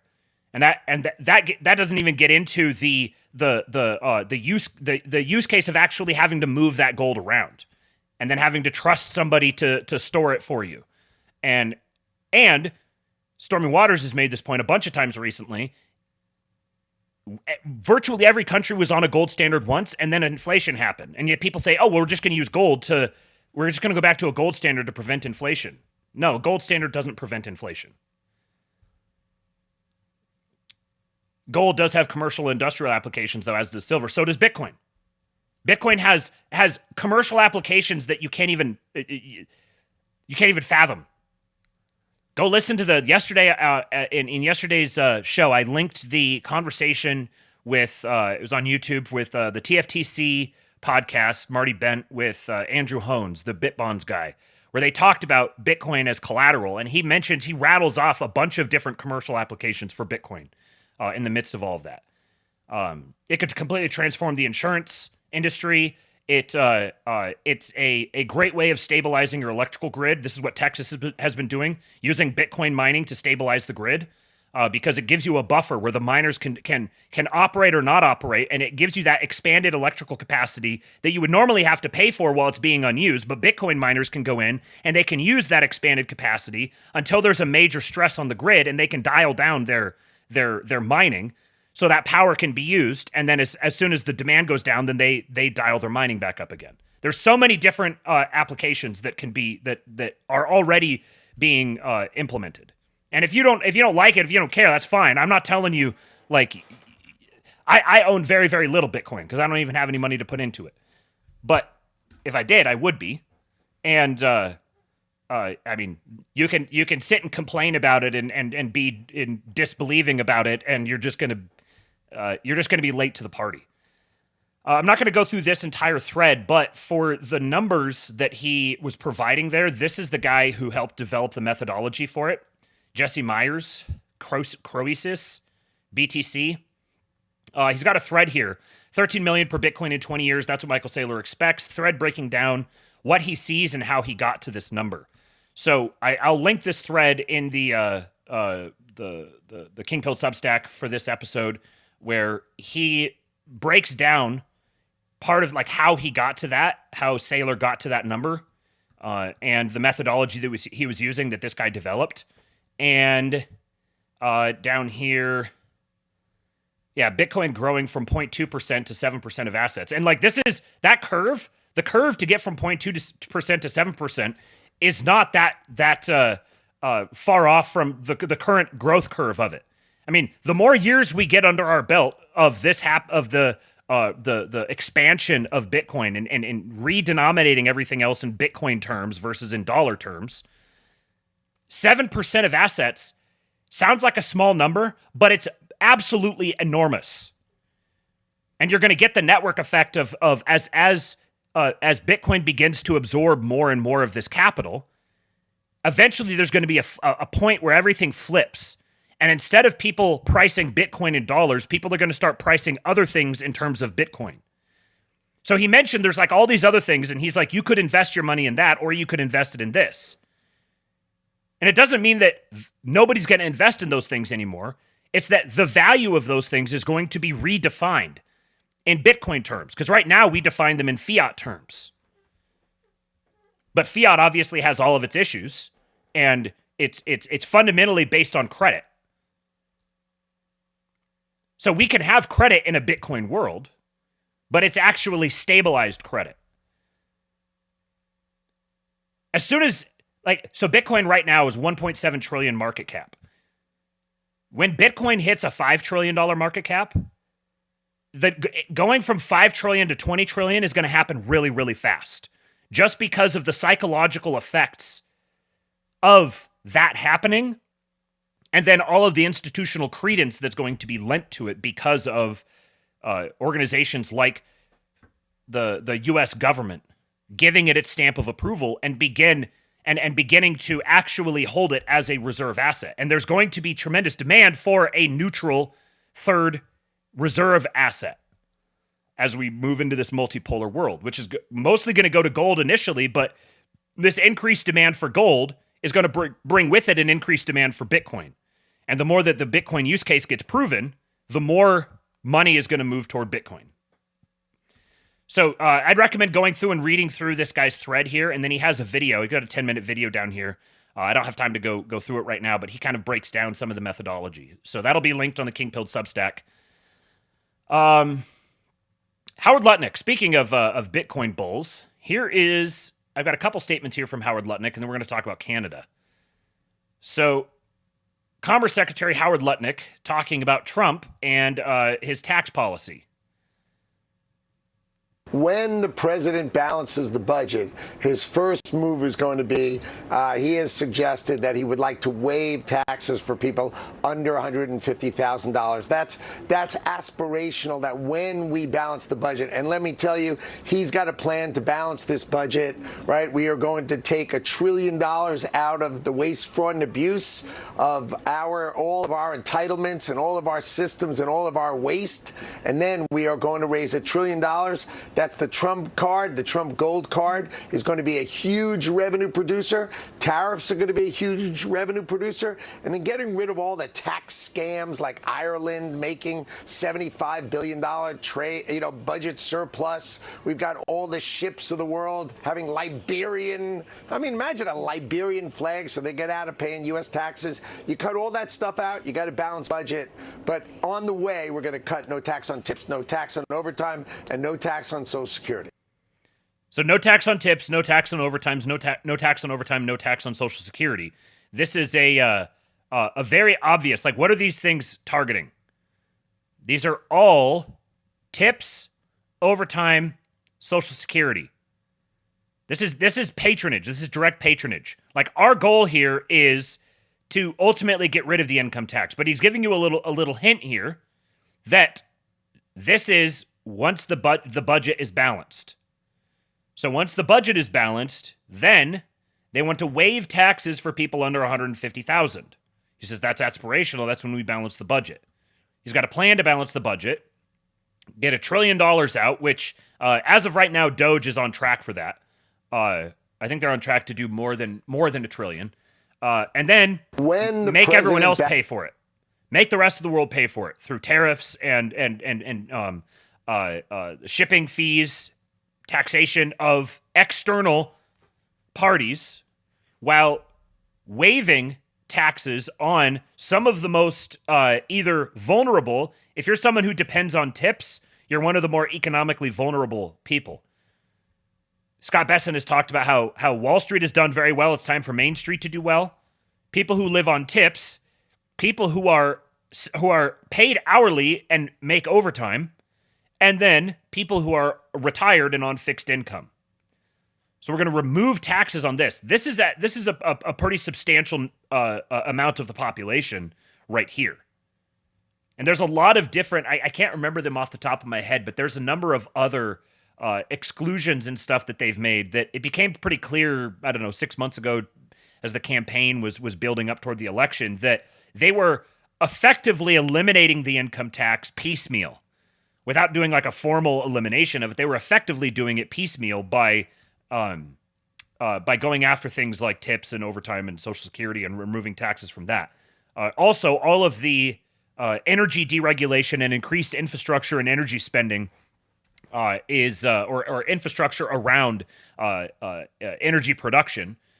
By driving down energy costs, you're effectively getting a wage inflation or a tax effect minimization from that by making everything cheaper overall. Anonymous Adonis says, did the Bitcoin price dip like it has because the government wants to buy in at a cheaper price? I'm a financial gruggy. I know nothing. I think that's part of it. I think another part of it is, I think Tom Luongo makes this point very well, that it's pretty clear when they talk about, when they being like the World Economic Forum people, when they talked about Bitcoin, they said, no, Bitcoin, we need our CBDC because Bitcoin is used for crime and for money laundering and such things. It's because they're the ones who were doing it. And so you can see the USAID funding gets slashed, they start going after USAID, and Bitcoin immediately starts struggling. And also it's a very pro-Bitcoin administration, and everyone's known that for a long time now. So attacking Bitcoin is a way, attacking the price of Bitcoin and trying to suppress it is a way of attacking the administration. But Bitcoin is also, I saw someone up there a little bit ago mentioned that Bitcoin has tracked so far with the NASDAQ. And this is very well documented. It's not like you're introducing anything new. Everyone knows this. Anyone who's followed Bitcoin for a while knows this. This is part of the early life cycle. There's a lot of overlap between the people who are willing to invest in it and the people who are interested in tech stocks. Like it's a very obvious demographic implication there. But it's not going to stay that way. There's a lot of reasons why, but it's not going to stay that way. We're going to see that split, and I wouldn't be surprised if we see that split happen very shortly. As the NASDAQ keeps getting hammered by China, doing as Trump has asked them and withdrawing their investment, a huge percentage of which is in the NASDAQ. Now that they've announced the Bitcoin Strategic Reserve, here in a couple of months, they're probably going to come back with some sort of proposal on how they're going to begin accumulating it. I'm sure over the summer we're going to see Senator Lummis's bill be presented and debated and perhaps passed. And then there's more and more companies who are signing on to the once MicroStrategy, now Strategy policy of becoming Bitcoin, having a Bitcoin treasury where they begin adding Bitcoin as a reserve asset for the company and start issuing Bitcoin bonds. The more people do this, the more the use case is proven, the more people are going to do it. And I kind of have a suspicion that part of the strategy with the Bitcoin Strategic Reserve is, and with the United States being the home of Bitcoin, is that having Americans and American institutions, whether it's the government or not, being overwhelmingly the holders of Bitcoin is like a de facto Bitcoin Strategic Reserve, having it here within the country. And we're going to start seeing capital controls as the U.S. starts to try to close their capital account to maintain that here. Another clip from Lutnick talking about kind of a similar thing, but listening to the dude talk just he just amuses me. He's a very funny one. Who cares? I tell you what, who cares? Donald Trump cares. And when we balance the budget, you know what that means? That means our deficits stop. Interest rates come smashing down. His goal is to have external revenue. You know, the way I think about it, we all are so used to paying taxes. We're so used to it. We have like Stockholm syndrome. You know, don't stop the Internal Revenue Service, God forbid. How about this? The rest of the world leans on our economy, breathes off our economy. Not only is our economy $29 trillion GDP, but we consume $20 trillion a year. We are the buyer of everybody's stuff. We buy everybody's stuff. So who's more important, the people who sell stuff or the people who buy stuff? So we are the buyer of everybody's commodities, products, goods and services. Everything comes from us, right? Let them pay a membership fee. We all understand that model. Let them pay. How about we, you and I, and every single person we know pay less? How about no tax on tips? How about no tax on overtime? How about no Social Security? How about all those things? These are the kind of thoughts that will change America. I know what his goal is. No tax for anybody who makes less than $150,000 a year. That's his goal. Sounding like Stormy Waters here. VAI said it's more like trusting the nerds who brought you the internet rather than the bankers who brought you the 2008 subprime crisis. Yes, Luke Groman has made this case very well, and I think I was starting to intuit it a little bit with the whole PayPal mafia thing from a year and a half or so ago. That Bitcoin is, I think, in the same way that the internet was a technology developed by the military for military applications, I think Bitcoin is the same. I think Bitcoin was conceived of as because of the people who are the actual serious military players. I'm not talking like the faggot generals that you see on TV. I'm talking the actual strategic military players who are Americans, who have American interests. You know, if you say that what was the World Economic Forum, you'll own nothing and you'll like it. One of the slides said that the United States is effectively going to be replaced by like a global police force. The United States military is going to be replaced by a global police force. Yeah, you know who is not interested in that happening? The people who actually control the power of the United States military. And if they're doing like strategic game planning of this sort of thing, dealing with all the different geopolitical things, and they start recognizing this phenomenon that's happening with this fiat standard that we've been on, where all of our industrial capacity has been offshored largely to China, and the economic situation of the United States is increasingly becoming a matter of national security, and this is all downstream of the credit bubbles created by this fiat system. I've got a clip from Stormy Waters here in just a minute that alludes to this. Then it would stand to reason that they would conceive of a way of getting off of this standard.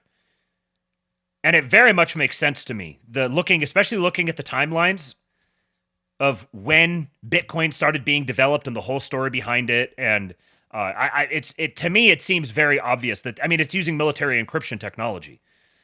So it seems very clear to me that this was something that was developed by, I don't know what you call them, like deep military intelligence forces that put it out there and then have allowed it to be integrated in a sort of a similar way to the internet. And I know there's some people that'll hear that and they think, oh, it's a trap. I'd say it's actually the exact opposite, because you've got like a cartoonish view of what these sorts of interests actually value. And it's kind of like, oh, if there's any sort of dark intelligence influences, then by default, this is the globalists. But it turns out that there's actually a lot of so-called dark intelligence interests that are not globalists, that are actually explicitly anti-globalist.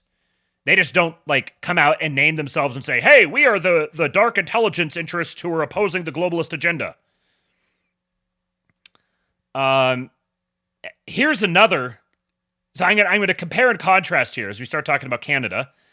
Note some of the language that Lutnick is using here with respect to Canada, particularly a certain particular Canadian.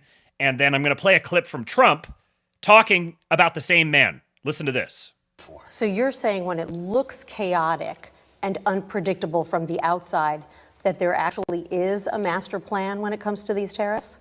It is not chaotic. And the only one who thinks it's chaotic is someone who's being silly. He said reciprocal tariffs. Nobody expected him to announce 50% tariffs this morning. He needed to break some guy in Ontario who said he was going to tax American energy 25%. The President of the United States in the White House says, oh, no, you won't, and breaks him. breaks him in what? By a tweet and a truth.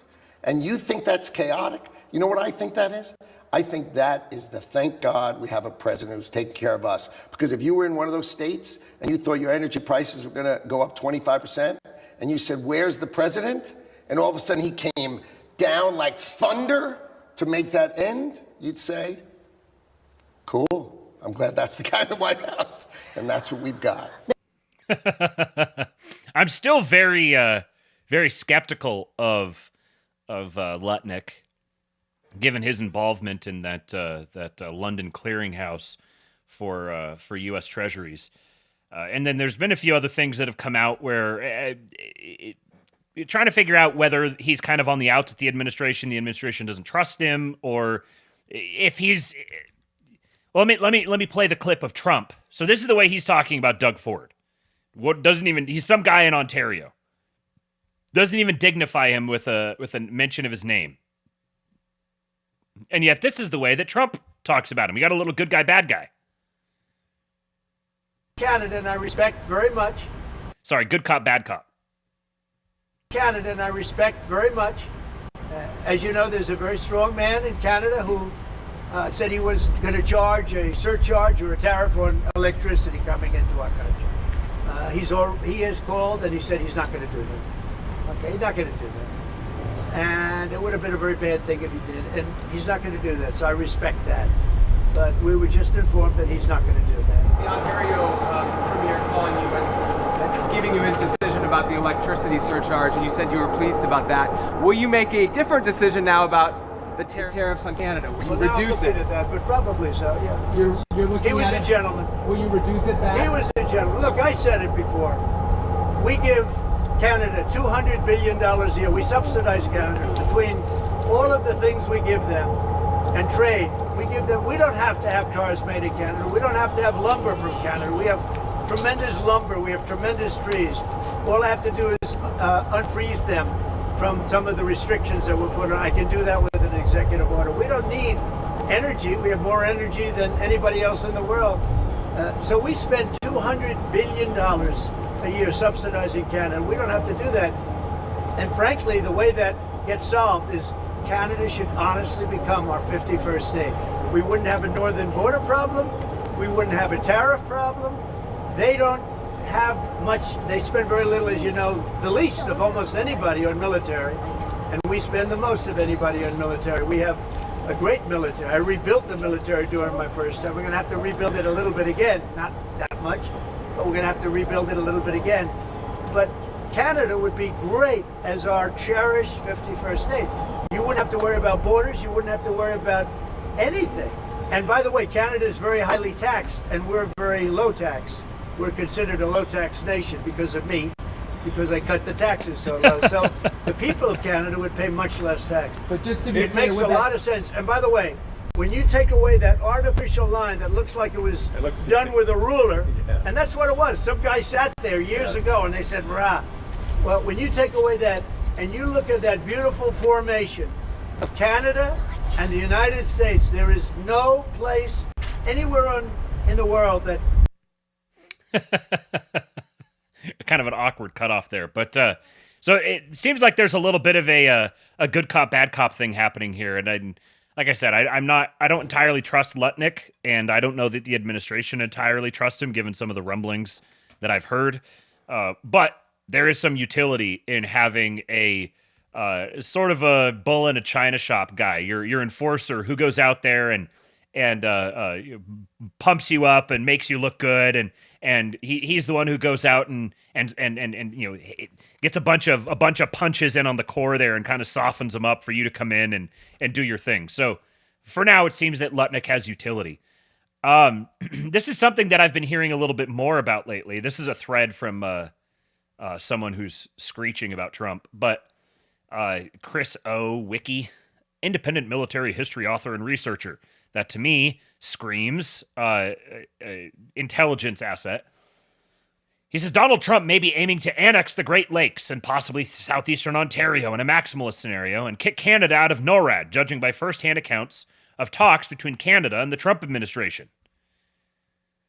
The New York Times reports on first-hand accounts of what has been said in trade talks between the U.S. and Canada, which led to Canadian Prime Minister Justin Trudeau saying publicly on March 4th that he believes Trump wants to annex Canada. According to the New York Times, Trump has told Trudeau that, quote, he did not believe that the treaty that demarcates the border between the two countries was valid, and that he wants to revise the boundary. He offered no further explanation. Continuing to quote, Mr. Trump also mentioned revisiting the sharing of lakes and rivers between the two nations, which is regulated by a number of treaties, a topic he's expressed interest about in the past. And if you're talking about, let me see if is there more pictures down in here. Okay, yeah, there is. I'll come back to that here in a minute. Afterwards, according to the Canadian Toronto Star newspaper, Trudeau was overheard saying on a hot mic that, quote, Trump came armed with a list of trade and other irritants and pointed to a 1908 treaty between the United States and Great Britain that established the 49th parallel as the boundary between the U.S. and the then Dominion of Canada, suggesting it could be erased. Imagine having someone who comes in and says, hey, this treaty is gay now. Let's tear it up and establish a new one. I thought we were at the end of history. You couldn't do this anymore. U.S. Secretary of Commerce Howard Lutnick told Canadian Finance Minister Dominic LeBlanc that Trump, quote, had come to realize that the relationship between the United States and Canada was governed by a slew of agreements and treaties that were easy to abandon. Specifically, 3 issues have been raised. Quoting, he wanted to eject Canada out of an intelligence sharing group known as the Five Eyes that also includes Britain, Australia, and New Zealand. He wanted to tear up the Great Lakes agreements and conventions between the two nations that lay out how they share and manage Lakes Superior, Michigan, Huron, Erie, and Ontario. And he is also reviewing military cooperation between the two countries, particularly on the North American Aerospace Defense Command, or NORAD. In subsequent communications between the senior Canadian officials and Trump advisors, this list of topics has come up again and again, making it hard for the Canadian government to dismiss them.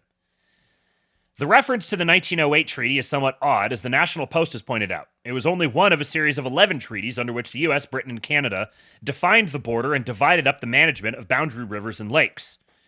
However, Trump has repeatedly brought up the issue of water, claiming falsely that there is a very large faucet in British Columbia that could be turned on to supply water to California. He may be referring to the Columbia River, which is governed by a U.S.-Canada treaty. Most of Canada's fresh water is, in fact, in the Great Lakes and the St. Lawrence River. The Great Lakes, with the exception of Lake Michigan, are divided roughly down the middle between the U.S. and Canada, which controls about 60% of their surface area. And if you're talking about maintaining territorial integrity and Canada being completely subverted by the CCP, then maintaining all of the ports, being able to control all of the ports on the Great Lakes, would be a national security imperative at a minimum. If you're not going to control the entire country, we're at least going to redraw the line here to give us full control over all of the ports on the Great Lakes, as well as the freshwater. For the U.S. to control more of the Great Lakes, it would either have to redraw the boundary along the north shores of Lake Superior, Huron, Erie, and Ontario, or annex southeastern Ontario, including Toronto, to gain total control of Lakes Erie and Ontario and most of Huron. Kicking Canada out of NORAD would be even less practical. Most of the North warning system to spot oncoming missiles is in Canada, as are all of the forward operating locations where fighter interceptors are based. However, practicality no longer seems to be a concern. Well, you know what seems very practical to me is if we're having to depend upon a country that has completely allowed themselves to be subverted by foreign influences to maintain our air defense security, then either you're going to give us your land and allow us to end this charade of us subsidizing your existence and getting nothing out of it, or you're going to get hung out to dry. There's a bunch of links here, sources to the quotes and stuff that he mentioned. If you'd like to go read those. Now, this is a very interesting thing that just came across the board, given the degree to which China has infiltrated the Canadian institutional apparatuses. As of March 7th, just in, China imposes 100% tariffs on select Canadian imports. So, to me, the way this sounds is it's a subtle show of support, or maybe not so subtle show of support for Trump from Xi. And I've suspected this for a long time, that the Chinese infiltration of America and Canada and Mexico and the whole fentanyl thing and everything, this is all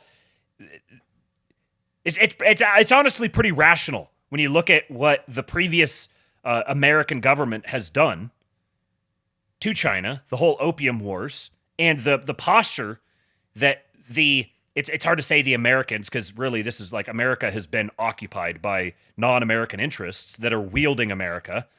But this has been a matter of defense, of like national defense and maintaining their own national security. It's like the best defense is a good offense from the perspective of China. But it seems very clear that there isn't anywhere near as much hostility between Trump and Xi as they might make it seem publicly. Tom Luongo mentioned this, and I tried to find this quote. I couldn't find it, but I trust Tom. He said that in a press conference recently, someone asked Trump a question about talking to Xi, and one of the things that Trump dropped was that he and Xi talk a lot. What it's looking like increasingly is that the sides of the global conflict are starting to rearrange, where you're going to have the United States under Trump with Russia and China largely against Europe, many of the European countries, along with some of their proxies. It'll be interesting to see when, I think is it May 9th? That is the Victory in Europe Day for Russia, where Putin has invited both Xi and Trump, which is a huge honor. It's like inviting them for the 4th of July. He's invited them for this great national event as guests of honor, and they're engaging. There's a lot of very savvy diplomacy happening between China and Russia and the United States right now. And some of these actions by China, the timing of them especially, China's now going to be placing a bunch of tariffs on Canadian imports while the US and Canada are in the middle of a trade war. And while you have the Dark Lord, the former head of the Bank of England, now becoming the Prime Minister for a period of time of Canada, and this is the time where China now is going to impose tariffs on Canada. It's very interesting.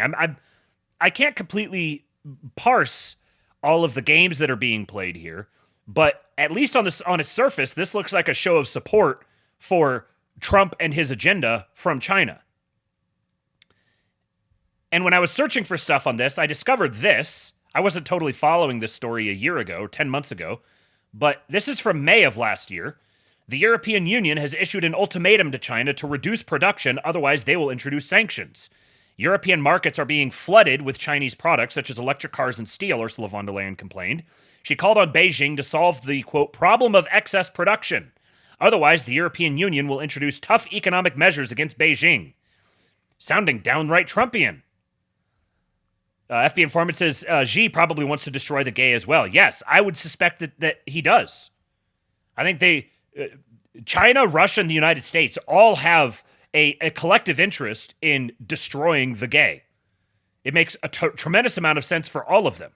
And then to have to enter into a stasis, basically, where we're all not necessarily allies, but at least we have mutual respect for one another. We have normalized relations, and Europe is just going to get carved up. I don't see any way around that. This is what the European nations are going to have to accept, is they're going to have a daddy, and they're probably going to have multiple daddies. They're going to have 3 daddies that they can choose from. They can be carved up by, China's already moving in on a bunch of, for example, German industry. And then obviously you've got the alliance between China and Russia, and Europe's going to try to do this big show where they're going to put together this huge army and go fight Russia, but they're not going to get the backing of the United States in doing it. And if anything, they might actually get, I think it's more likely that the United States and Russia cooperate against Europe than it is that the United States and Europe cooperate against Russia. I think it's very clear, and I think the actions of Europe indicate that they recognize that as a possibility. They're very plainly, their behavior now is very much, Trump said, you guys got to start pulling your own weight. You got to start paying for your own defense. And they're like, all right, well, we're going to pay for our own defense now. And we're going to make it explicit that we want to go to war with Russia. And if the United States is trying to normalize relations with Russia and trying to open up economic channels with Russia, then the United States is going to have a security interest in Russia not getting troubled too much by the insane European communists. This was just a quick little related story here. The Greenlandic election results, which were called, this was yesterday, are worth paying attention to. Demokratiet wins big, the center-right realist pro-independence party. This was not at all the expected result. Huge. From what I've heard, actually, it might be here in this article. Let's see. Greenland's likely new prime minister on Wednesday rejected U.S. President Donald Trump's effort to take control of the island, saying Greenlanders must be allowed to decide their own future as it moves toward independence from Denmark. Now, I saw a lot of people who were framing this as oh, ha, ha, ha, look at that, Trump's going to get owned now because the new prime minister doesn't want Trump to take control of the island. But if you're, like, in Politico speak, this is Greenlanders must be allowed to decide their own future, which means he's like, I'm not going to make that decision. It's up to the people to make the decision. And it seems pretty likely that if the people were to make the decision, at that point, it's just a matter of negotiation. Like, what are we going to pay you? What do you think that the population of Greenland would say if the United States says, we're going to give every single one of you $50,000? It's a pittance. The United States farts out that amount of money. There's, I don't know, 40,000, 50,000 people in Greenland. So, $50,000 each. Okay, great. I'd imagine the vast majority of them would sign up for that immediately. Jens Fredrik Nielsen's Demokratiet, a pro-business party that favors a slow path to independence, won a surprise victory in Tuesday's parliamentary election, outpacing the two left-leaning parties that formed the last government. With most Greenlanders opposing Trump's overtures, the campaign focused more on issues like healthcare and education than on geopolitics. But on Wednesday, Nielsen was quick to push back against Trump, who last week told a joint session of Congress that the U.S. needed Greenland to protect its own national security interests and that he expected to get it one way or the other. Quote, we don't want to be Americans. No, we don't want to be Danes. We want to be Greenlanders, and we want our own independence in the future, Nielsen, 33, told Britain Sky News. Interesting. We've got a young millennial, and we want to build our own country by ourselves. That didn't stop Trump from suggesting during a Thursday Oval Office meeting with the NATO Secretary General Mark Rutte that Greenland's election, that it was very good for us, and the person who did the best is a very good person as far as we're concerned. So he's being very complimentary of the guy. It's also interesting to see just how supportive the NATO Secretary General has been on this whole thing. Greenland, a self-governing region of Denmark, has been on a path toward independence since at least 2009, when the government in Copenhagen recognized its right to self-determination under international law. 4 of the 5 main parties in the election supported independence, though they disagreed on when and how to achieve it. The island of 56,000 people, most from indigenous Inuit backgrounds, has attracted international attention since Trump announced his designs on it soon after returning to the White House in January. Trump is focused on Greenland because it straddles strategic air and sea routes in the North Atlantic and is home to the U.S.'s Pituffik? No idea how to pronounce that. Space base, which supports missile warning and space surveillance operations. Greenland also has large deposits of the rare earth minerals needed to make everything from mobile phones to renewable energy technology. Trump said during the meeting with Rutte that Denmark's very far away from Greenland and questioned whether that country still had a right to claim the world's largest island as part of its kingdom. A boat landed there 200 years ago or something, and they say they have rights to it, Trump said. I don't know if that's true. I don't think it is, actually. Trump said U.S. control of Greenland could be important for national security reasons and even suggested NATO should be involved, but Rutte just demurred. Trump nonetheless noted that the U.S. already has a considerable military presence in Greenland and added maybe you'll see more and more soldiers going there. I don't know. And there's the possibility that what winds up happening is Greenland becomes independent and they just have like a treaty with the United States to for the United States to put a whole bunch of soldiers there, at which case it's like, how independent are you? You're effectively militarily occupied by your ally. Despite that, Trump's overtures weren't on the ballot. The 31 men and women elected to Parliament on Tuesday will have to set priorities for issues such as diversifying Greenland's economy, building infrastructure, and improving healthcare, as well as shaping the country's strategy. I am not going to donate to the AP for countering the president's America First agenda. They won 29.9% of the vote by campaigning to improve housing and educational standards while delaying independence until Greenland is self-sufficient. 4 years ago, the party finished in 4th place with 9.1%. Nuuk resident Anton Nielsen said the party's victory would be good for the country. Quote, most politicians want Greenland to be independent, he said. But this party who won, they don't want to hurry things, so everything must be done right. Karina Wren, head of the Arctic program at Aalborg University in Copenhagen, said the results show that Greenlanders tried to ignore Trump and focus on issues that were important to them. The voters have been able to drag down all the drama, all the alarmist talk from the outside to say, well, this is about our everyday lives, our everyday concerns as citizens. Where are we going? How are we going to develop our society from the inside? Now Demokratiet will have to turn its attention to forming a governing coalition. Nalarak, the most aggressively pro-independence party, finished in second place with 24.5% of the vote. It was followed by Inuit blah, blah, blah, which led the last government at 21.4%. What approach to independence will win the day will ultimately depend on if Demokratiet decides to form a coalition government, and if so, with which party. Nielsen appeared to be surprised by their gains as the results came in. He later said they would reach out to all the other parties to negotiate Greenland's future political course. And, yeah, that's basically the gist of it. So here is Paul Suda makes another appearance. Oh, hold on. John Delano says, look at how the U.S. annexed Texas. They supported an independence movement, then annexed the independent nation. Same thing with the Panama Canal. Panama was part of Colombia. Yes, correct. All that Greenland ice can cool the data centers for mining Bitcoin. Yes, 10 likes left. Please smash the like button. Paul Suda makes another appearance as he has clipped up something from the legendary Stormy Waters, giving a short introduction to why the $40 trillion debt the USA is staring down is nothing compared to the $400 trillion debt falling like an anvil on the offshore dollar market. This is from the stream with Dimes and Tom Luongo, which if you have not listened to that yet, you're going to get a little tease here, and I strongly recommend you go actually listen to it because it was very, very good. Right, so a bombed out shithole is about as good of a place as you can ask for if you are a communist revolutionary.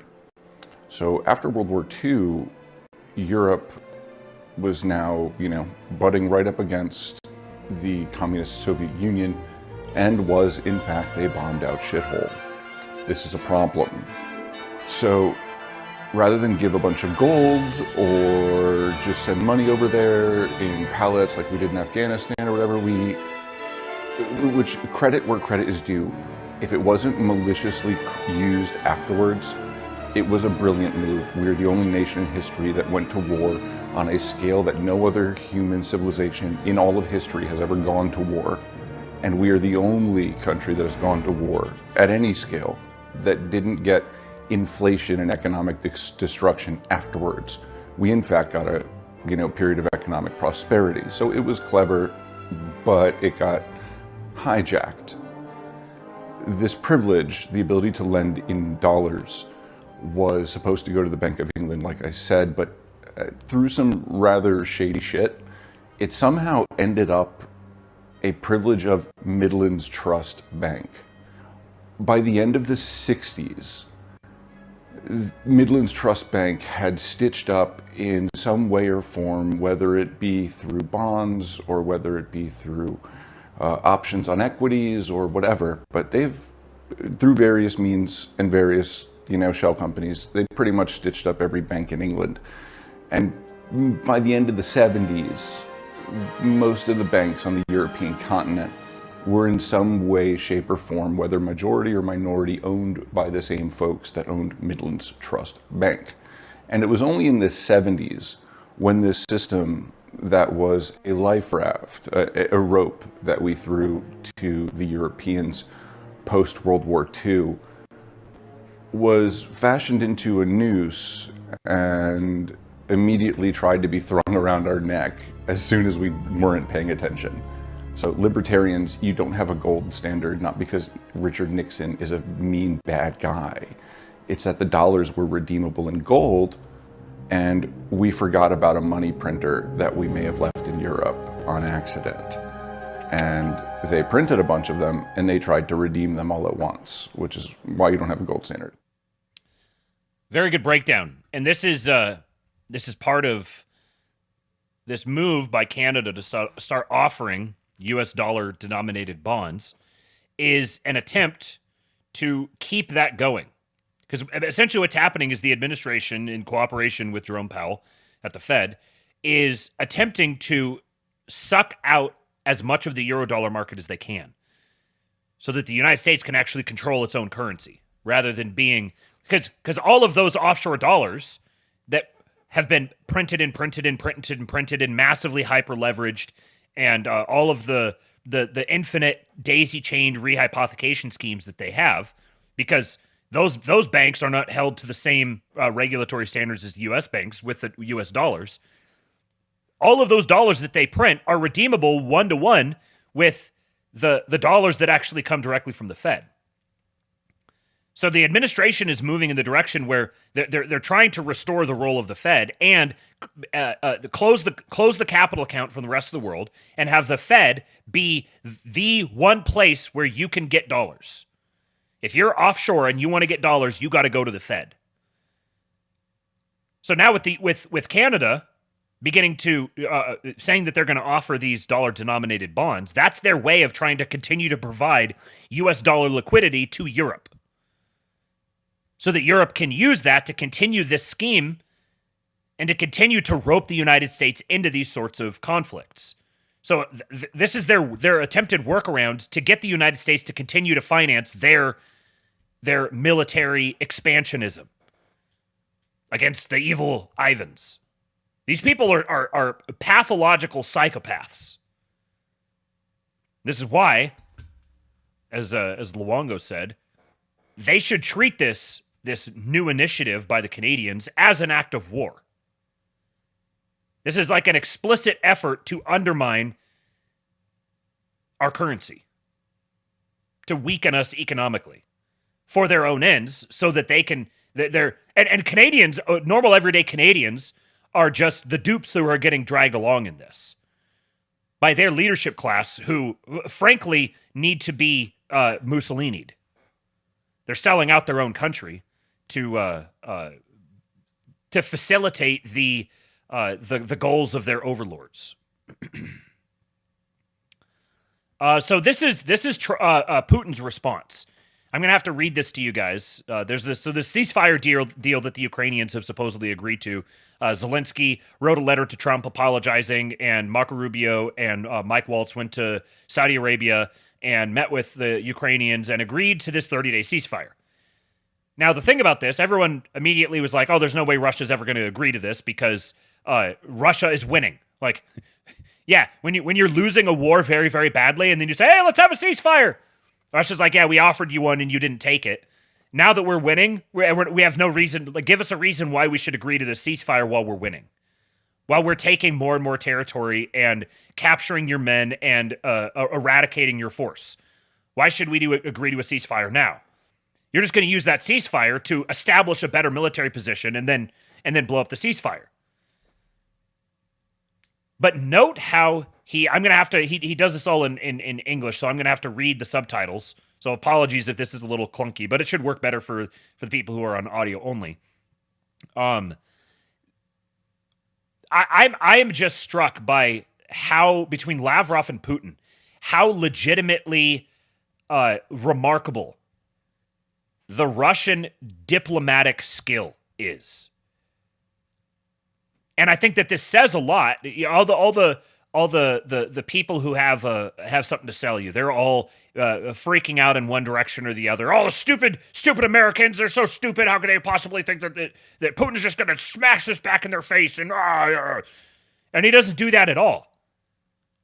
You'll notice here as I play this that this is a polite, respectful, firm rejection of the proposal, but an invitation to continue engaging on this.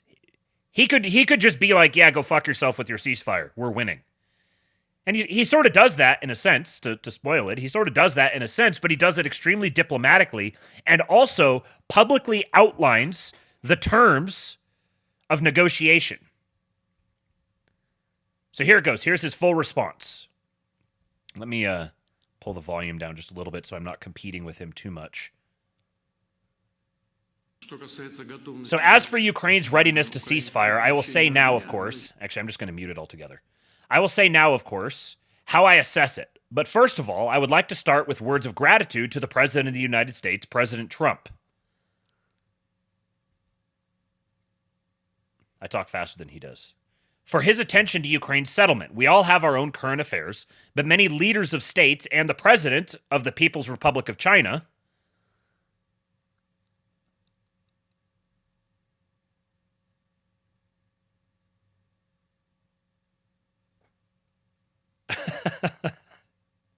I have to read very slowly. Such as the Prime Minister of India, the presidents of Brazil, and the South African Republic deal with this issue and devote a lot of time to it. We are all grateful to them for this because this activity is aimed at achieving the notable mission of ceasing hostilities and human losses.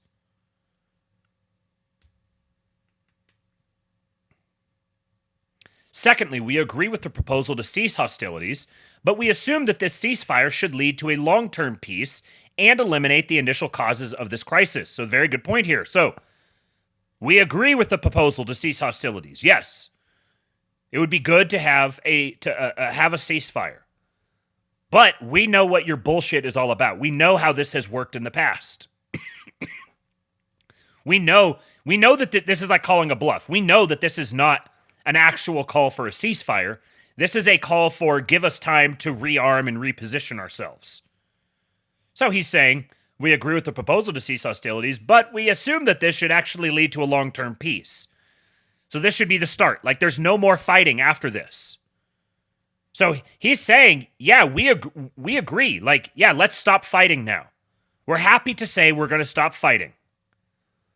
But there needs to be a long-term peace where the fighting's not going to start up again. And the implication here is we're happy to stop fighting, but we don't believe that you're happy to stop fighting. So we're going to keep fighting until we've agreed to eliminate the initial causes of this crisis, which is obviously European agitation, regime change in Ukraine, abuse of the Russian ethnic people in Ukraine, and the desire to make Ukraine part of NATO. So until those matters are resolved, it's going to keep going.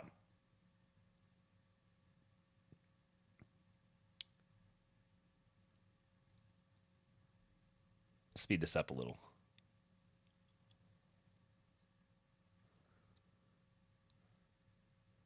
Now, about Ukraine's readiness to cease hostilities. You know, the meeting between the U.S. and Ukraine and Saudi Arabia may look like a decision by the Ukrainian side under U.S. pressure. Yeah, it may look like that, huh? Which is, yes, that's what it is. The Ukrainians are agreeing to this because the U.S. is pressuring them to. In fact, I'm absolutely convinced that the Ukrainian side should have asked the Americans to do so in the most persuasive way, based on the situation that is now unfolding in the ground, and has just been said, as has just been said. But how is it unfolding? I'm sure many of you have noticed that yesterday I was in the Kursk region and listened to the reports of the head of the General Staff, the commander of the Northern Group, and his deputy. And he did this as in military garb about the situation in the Kursk region, primarily in the border zone. What is going on there? So I see that we have an incoming, and here he is.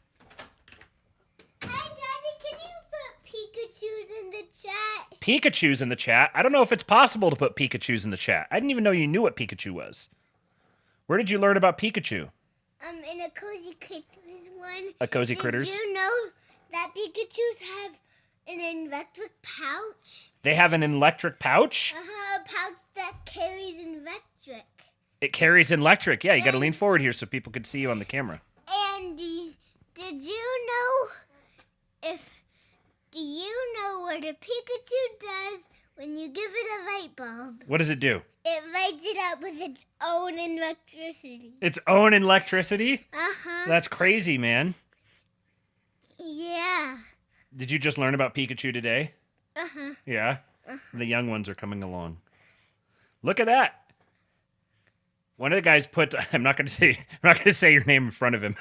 There's lightning bolts. That's kind of like it, kind of like electricity. He's fluent in the ancient language. Did they put Pikachus in the chat? There aren't any Pikachus, but they're putting lightning bolts in there. And then there's some chicks. And there's, oh, someone got a car and a shoe. Got some rats. Got a mouse and a lion. Please ask them to put all the animals they have in the chat. They can hear you. You can ask them yourself. You don't need to touch it. You can just talk from where you are. Hey guys, can you put all the animals out that you have? All right, now wait for just a minute and you'll see them come through.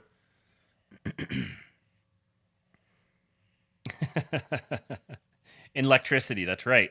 Look, there's some more lightning bolts. Oh, there's some, looks like, are those cats? Yes. Yep. Kitty cats. Kitty cats. There's a tiger. Oh, I see a frog and a fox and a dog. And there's some oinks. Oh, there's a whole bunch of them.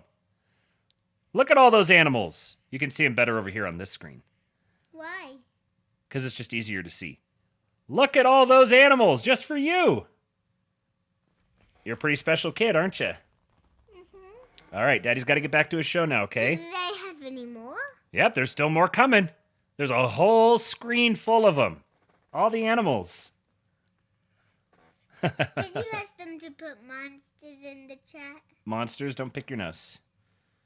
Why? I don't know if there's probably dragons. Did you know peacocks have feathers that have eyes on them? Yeah, that's what it looks like, doesn't it? Uh-huh. Why do they have eyes on them? Oh, that's the way God made them. Don't pick your nose. There you go. There's some monsters. There's some aliens. Aliens and dragons. There's a snake and a gorilla. More aliens. There's a big whale.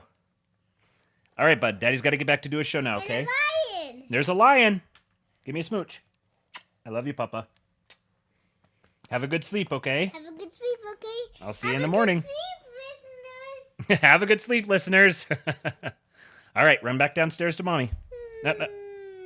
Okay, you can turn it off. It turns off the microphone so nobody can hear me. All right, leave it alone. Head downstairs. I love you, big guy. Close the door behind you. Eating boogers on YouTube. Close the door. All right, let's get back to Mr. Putin here. So he went to the Kursk region. So he's saying that obviously Ukraine is being pressured by the United States to agree to this ceasefire, and he's saying they should be asking the United States for a ceasefire because we're kicking their ass, essentially.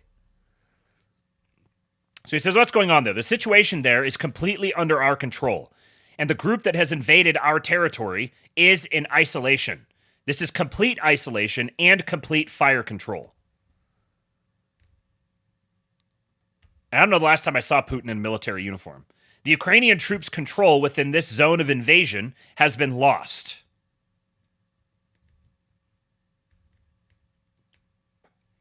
Just a week or two ago, Ukrainian servicemen tried to leave there in large groups. This is no longer possible. They are trying to leave there in small groups of 2 or 3 people because everything is under our complete fire control. The equipment is completely abandoned. It is impossible to take it out. It will remain there. This is guaranteed. And if there is a physical blockade in the coming days, no one will be able to leave at all. If there is a physical blockade, in other words, if we put up a physical blockade, no one will leave at all. There will be only 2 ways, to surrender or die. And in these conditions, it seems to me, it would be very good for the Ukrainian side to reach a truce for at least 30 days. So we have them on the ropes. They are going to, very shortly, they're going to have the option of surrendering or dying. And this is going to be happening increasingly to more and more of them. We are winning on the battlefield, so of course they want a ceasefire now. And it's absurd that it's the Americans who are having to force them into a ceasefire. They should be begging for a ceasefire because they're getting their asses kicked.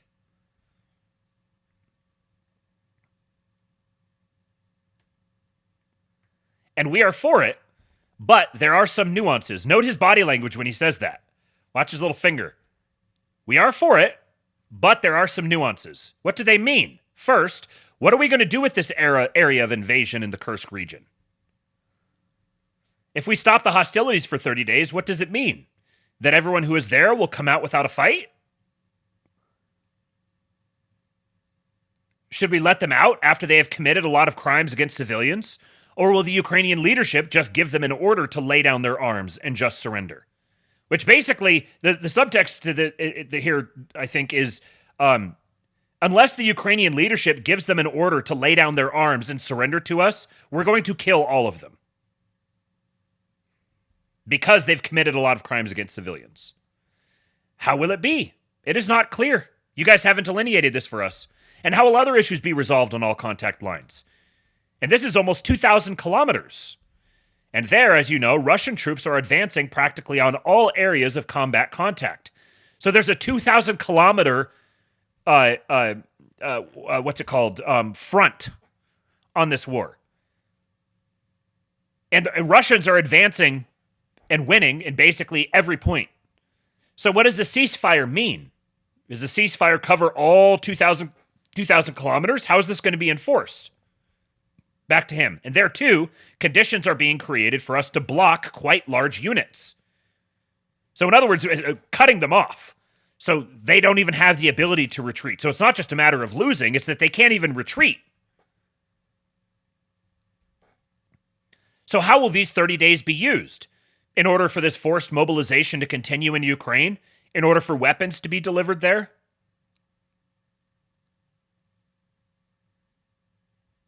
In order for the units mobilized again to undergo training? Or nothing of the sort will be done? Then the question arises, how will the issues of control and verification be resolved? How can we and how will we be guaranteed that nothing of the sort will happen? How will control be organized? I hope that everyone understands that this is all a serious issue at the level of common sense. He's not asking a lot here. He's like, okay, if we agree to this ceasefire, we're open to it. We'd love hostilities to be done, and I think they would. He doesn't... Who was I listening to recently that was making this point? It was very good, that historically Russians have been... their tolerance for using their own people as a battering ram, regardless of what happens to the people, is pretty immense. But Putin, uniquely, is actually, despite his reputation, compared to most Russian leaders, he actually seems to care much more about how many of his people actually die. So he's like, yeah, we would love to have a cessation of hostilities. We would love to not have to have any more of our men die. But if we agree to a ceasefire, what sort of standard is the other side going to be held to ensure that they actually agree to a ceasefire?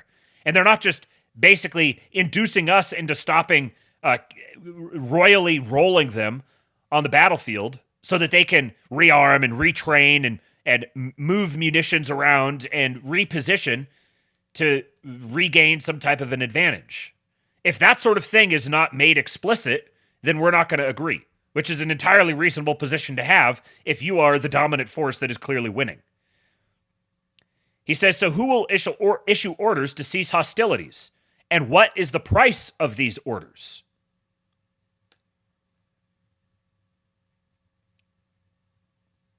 Can you imagine? Almost 2,000 kilometers. Who will determine where and who violated the possible ceasefire agreement? For 2,000 kilometers. And then, who will fall back on whom? Violations of this agreement. These are all issues that require a thorough investigation from both sides. Therefore, the idea itself is correct, and we certainly support it. But there are issues that we must discuss, and I think that we need to talk to our American colleagues and partners about this. Isn't it interesting that publicly, he's not treating the Americans? He started off by saying, he mentions the Americans, and then he mentions India, the Southern African Republic, China, Brazil, so the BRICS nations. He mentions the BRICS nations and the United States together, and thanks all of them very graciously and warmly. And then here he refers to them as American colleagues and partners. We need to have a conversation. We need to talk about this. It's obvious. It's been obvious for a very long time that this is a proxy war that's happening. But officially, formally, this is just a war between Ukraine and Russia, and we need to provide support to Ukraine.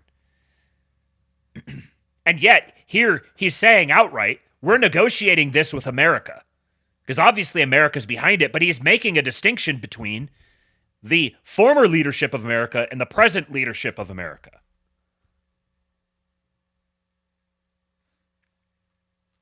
Maybe we should call President Trump and discuss this with him. But the very idea of ending this conflict with peaceful means is supported by us.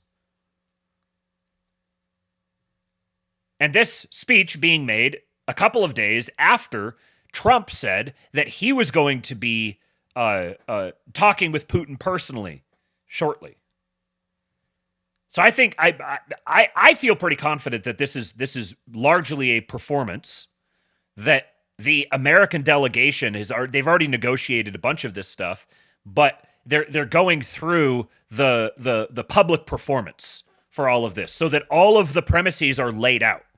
Everything is made publicly, all the negotiations. There's a public dynamic to all of the negotiations so that ultimately the parties who are responsible for continuing to escalate this are identified. And it's completely indisputable publicly who is actually responsible for the continued prosecution of hostilities. Remember, I played the clip yesterday of I think it was one of a Russian diplomat who referred specifically to treacherous Albion and said the UK is responsible for escalating all of these things. So then, with all of that background, let's talk about this tanker ship collision. So just for some of the facts on it. On the 10th of March, 2025, this is from Wikipedia, the container ship MV So Long, what a name, So Long, collided with the oil tanker MV Stena Immaculate, which was at anchor in the North Sea off the coast of East Yorkshire. So if you're looking, I think there's so you've got, this is the like the northeastern side of the UK. You've got Leeds right over here and Hull. They're just off, just to the east of the UK, and if you continue, you can see the smaller map up here. You've got like Norway and Denmark, and then down here you've got Germany and the Netherlands and Belgium. So So Long is a Portuguese ship flagged out of Madeira who was carrying alcohol, but was also initially thought to have been carrying sodium cyanide. The U.S.-registered Stena Immaculate was carrying aviation fuel, so jet fuel, on a charter for the U.S. Air Force. Both ships also had a supply of heavy fuel for their own use. Following several explosions, both vessels caught fire and were abandoned. They remained entangled for the rest of the day when they separated. So Long began to drift. 36 people were rescued, with one hospitalized and one missing, presumed dead. And this missing presumed dead was a crew member from the So Long. There was no indication of any third-party or malicious involvement in the crash, yet to be determined. Primary concerns were to limit potential environmental damage from leaking aviation and ship fuel. Yes, that was the biggest concern, was definitely the environmental damage. A rescue operation involving several European countries was delayed due to fog. An investigation involving the two flagged countries and the UK was announced on 11 March. The same day, Humberside police opened a criminal investigation and arrested the captain of So Long on suspicion of gross negligence manslaughter. So you can see a comparison to the size here. So you have So Long, which is 140 meters long, just under 22 meters wide. That's 459 feet versus 72 feet. And then the Stena Immaculate was 600 feet long and 105 feet wide. So the So Long is the one that hit the Immaculate. I think the captain was a Russian national. We'll get into more about this here in just a minute. The captain of the So Long. It's a feeder vessel built in 2005 and owned by Ernst Roos AG, a publicly traded Hamburg or Germany-based shipping firm. On July 2024, So Long was reported in Irish safety checks to have 10 outstanding issues, including emergency steering compass not readable, inadequate alarms, poorly maintained survival craft, and fire door deficiencies. In October 2024, a Scottish inspection noted life buoys were inadequately marked. Ernst Roos reported that all identified safety issues had been rectified. Similar issues had been reported in previous inspections, but this is not considered unusual in ships of this age, and faults were not sufficient to prevent the ship sailing, rather being advisory to carry out repairs. The ship had taken an almost identical route through the anchorage where the collision occurred several times in the last few months, an important point there. All 23 crew on the Immaculate were American nationals. These were all, I believe, merchant marines. So it had departed from Grangemouth and was en route to Rotterdam due to arrive on the evening of 10 March. Stena Immaculate had traveled from Greece and was at anchor 14 nautical miles or 26 kilometers northeast of Spurnhead, waiting to arrive at Killingholm. This location was a common but uncharted anchorage for vessels off the Humber. 5 other tankers and 3 bulk carriers were also anchored at this location at the time of the collision. I'll show you a video in just a minute of the AIS system. It's not the actual video of the collision itself, but the mapping system. So they at 9:47, it struck the Stena Immaculate at a cruising speed of around 16.4 knots or 30 kilometers an hour. So a little over 20 miles an hour. At least one of the tanker's cargo tanks was ruptured. Early reports suggested a massive fireball had engulfed the tanker after the collision. It's actually technically called an allision. Collision would be 2 floating vessels colliding with each other. When you have one floating vessel and one anchored or stationary vessel, and the floating vessel hits the stationary vessel, it's actually called allision. They allided. A-L-L-I-D-E, allied. This is a today I learned thing. Okay, so I got a couple of good, got some videos and a couple of commentary posts on this. So here's a video of it. The voiceover is annoying, but here's a video. You get a little bit of a visual of it.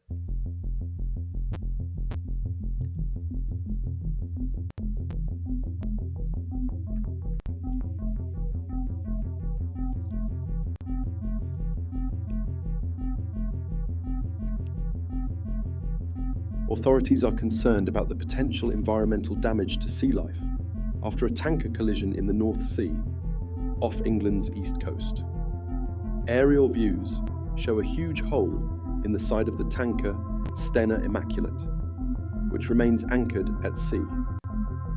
It was struck by the cargo ship Solong, which is still on fire, adrift, and expected to sink. The Stena Immaculate was carrying Jet A1 fuel for the US military when it was struck by the Portuguese-flagged Solong while anchored near Hull. 1 sailor is missing, presumed dead.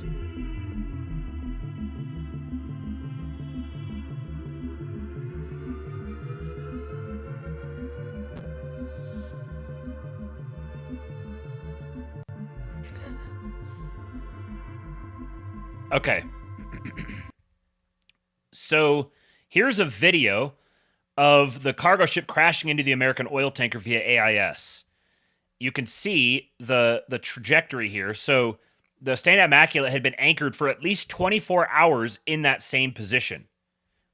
Watch the trajectory that it took here. Here's the Solong up here. Here's the Stena. And just steaming directly for it.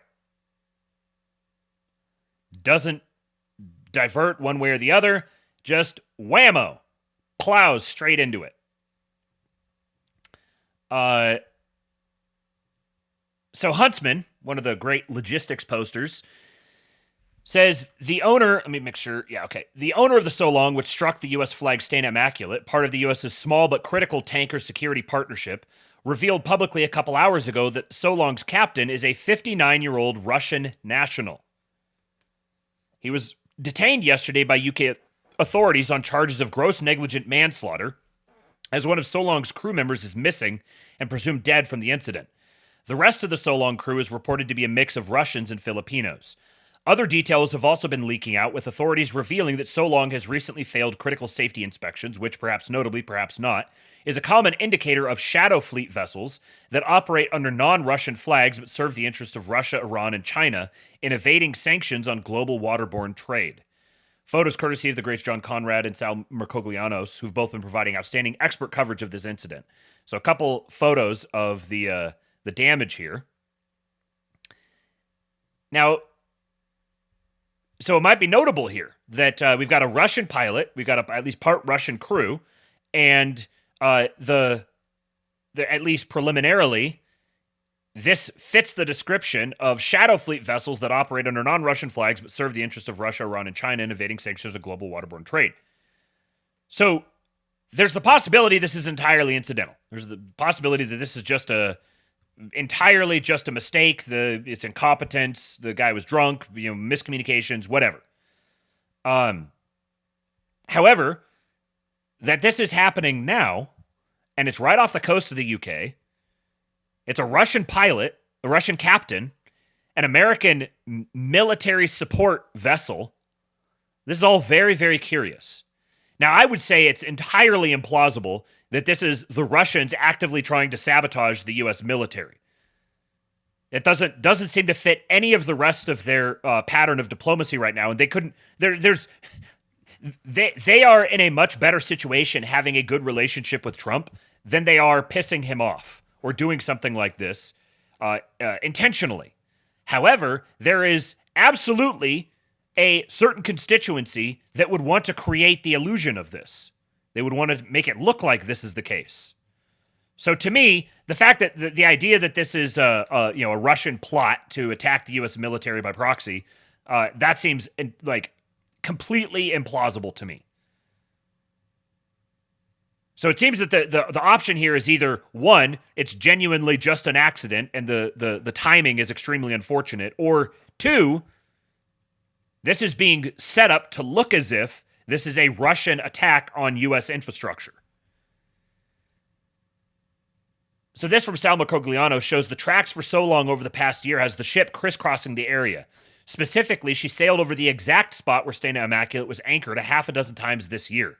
This looks like the ship was on an automated setting with poor watch standing to blame. So this would be part of the case for it genuinely just being incompetent, an accident. And he has another video here of it. Let me see if I can find it. I think...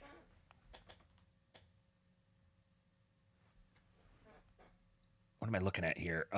So, yeah, I can't make hide nor hair of this right now. But this is what John Conrad says. Did the Russian captain hit the U.S. tanker off the UK on purpose? Here's a deep dive into that possibility. TLDR, unlikely, but we cannot rule it out. Is there a motive? Yes. Is there a strong motive? Yes. Several Russian Shadow Fleet tankers have recently exploded, likely due to limpet mines, most likely the work of Ukrainian special forces. Is the U.S. involved? I have zero clue, but I'd bet the CIA, at the very least, knows what's going on and gave Ukraine tacit approval. Was the captain drunk? Rumors say yes. Okay, well, I'd have a few drinks too if I were about to ram an oil tanker. What are the odds a Russian captain collides with a U.S. tanker? Less than 1 in 750 tankers globally are American. Fewer than 1 in 1,000 in Europe. According to recent ITOPF data, the odds of any tanker causing a major oil spill today are below 1 in 1,250, which seems a lot higher than I would expect. Globally, around 1 in 10 seafarers are Russian, just 1 in 175 are American. I'm no statistician, but after crunching these numbers with ChatGPT, the chance of a collision between a Russian and an American captain is roughly less than 1 in 175 million. Factor in specifics, like a U.S. tanker carrying critical Department of Defense cargo, and the probability approaches astronomical levels. Yet somehow this one gets hit? Evidence it wasn't intentional. Sal shows the AIS video below that So Long never changed course or speed. Are there possible explanations for this evidence? Yes. One is GPS spoofing. Unlikely because GPS spoofing requires a local antenna, but what if the captain installed an antenna on the So Long? Large course changes would be obvious, but gradual deviations could be enough to account for anchor swing. 2 would be false AIS transmissions. The course and speed shown are what the so long reported, but anyone with a Raspberry Pi can fake an NMEA GPS stream, making AIS show a straight line course while the ship is actually veering off. The US Navy has advanced AIS spoofers, so you can bet the Russians do too. And I would also add, if we're going to rule out that this is a Russian plot, then Ukrainian / British / French / German / American traitorous American operations would definitely have access to the same tech. This is less likely since the collision itself appears on AIS, but switching to real GPS at the last second isn't hard. Number 3 would be AIS time delays. Marine traffic updates every 2 minutes. Ships at anchor are supposed to report every 3 minutes. That's not enough fidelity to rule out a last-minute course change. Number 4 is a technique or two I'd rather not post online. Number 5 is luck. Maybe they had a GPS or AIS spoofer ready but didn't need it. Maybe they just lined up their best guess at a collision course and got lucky. How do we find out? Coastal radar data must be preserved. If it's gone, pull the black box VDR data from surrounding ships, especially those that deviated course for the so long, e.g. the Princess Seaways. But hurry before the data is overwritten. Again, Sal is probably right, it was likely an accident, but the odds of a US tanker getting hit by a Russian captain just weeks after multiple Russian tankers exploded mysteriously, that probability is much smaller than the probability of foul play.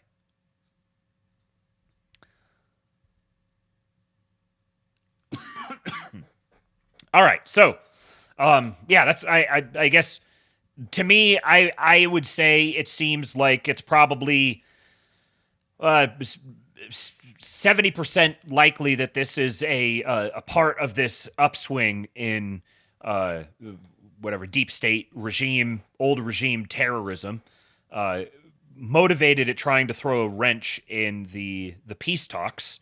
And then 30% that it was genuinely just we live in chaos world now, and this is the simulation, so to speak, just giving us a remarkably unfortunate accident, genuine accident. I think that's probably improbable, but I also don't want to completely rule it out. And this isn't I have to defer to experts on this to some extent, and the ones that I see as trustworthy are saying that you can't rule out the possibility of just a straight up accident. The fact that it's not being blown up into a big incident, narrative-wise, at least thus far, inclines me more to the idea that it's an accident, that it genuinely just is an accident. Nobody's trying to make political hay of it, but that could change at any point. I got a couple of leaf bucks from QWERTY ZZ7. He says, thought the ship was named Schlong. 600% shout out to our Leaf Bros. So this is the full clip. You saw a brief part of the clip from John Leibowitz during our great Paul Suda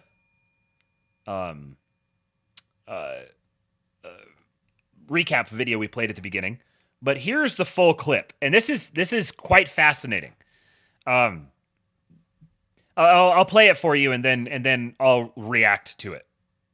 So you're saying if you have a media machine that purposefully lies to its people to maintain a political fiction and get themselves power, that is the hallmark of an authoritarian system, not a democratic system? Absolutely. Well, if we were ever to get something like that in the United States, we would be horrified, furious, to know that there was an entire media organization designed to bend reality, to manipulate facts, to maintain power. It would, if I may, and I'm not trying to slam Hungary, it would never happen in the United States.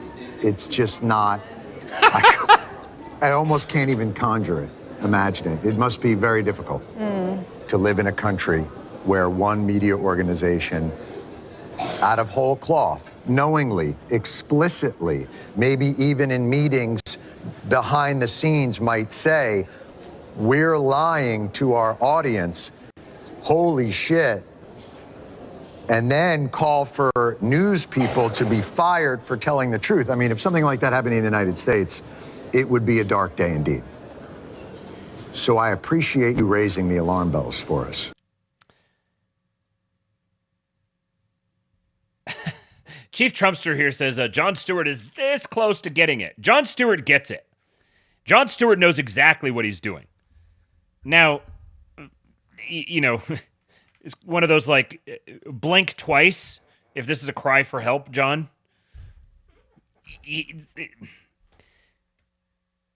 I think there's layers to this, and he's very much intelligent, savvy, clever, self-aware enough to know exactly what he's doing. He is on the record mentioning a lot of times about how corrupt the legacy press is in favor of Democrats. He's done this whole sort of like the Bill Maher thing. He's come out and he's talked about that in the past. Now, this here, I think, is supposed to be like, so obviously he's doing a bit, oh man, imagine if that came to America. And the surface layer is the implication here is Fox News. He's talking about Fox News. But I don't know. I'm not saying Jon Stewart is our guy. Not even remotely. I think he's an absolute snake. But I also think he knows which way the wind is blowing. And he's always been... It's very clear that he's a man who is sold out, and he says what's going to make him money. But he very often seems very unhappy about the fact that he has to do that. So he is degrading his own soul, and I think he's aware that he's doing that. And there may even be a little bit of a cry for help in this, because he's not stupid or deluded enough to not recognize exactly what he's saying here.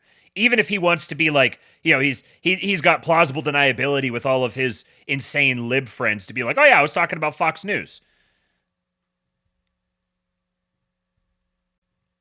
So anyways, that was it was kind of related to this thought here from Fraser Payne. I've said this before, not nearly this well. He says, if a poster I knew gained genuine political influence and somewhat softened his message as a result, I would not assume he cucked. I would assume he's playing to win. You cannot rewrite the rules from the bottom. This is such a simple, easy to understand thing, but midwittery is run rampant. And everyone... Loser ants smell, the crayon eaters, to borrow a phrase from good friend of the show, Jason Miranchuk. So many of people who I want to be able to call our guys are so used to losing. They've come to identify as losers. And if they're not losing, they assume someone's getting one over on me. So they will knee-jerk reject completely out of hand the notion that someone like Jon Stewart could, or John Leibowitz, could ever extract himself from the role that he has been playing. Now, I'm using this illustratively. I don't personally, in the case of John Leibowitz, I don't actually think that he's going to do that, even if he did want to. I don't know the man's head. I can't actually psychoanalyze him, but just my impression is that he's not anywhere close. If anything, he might do the Bill Maher thing.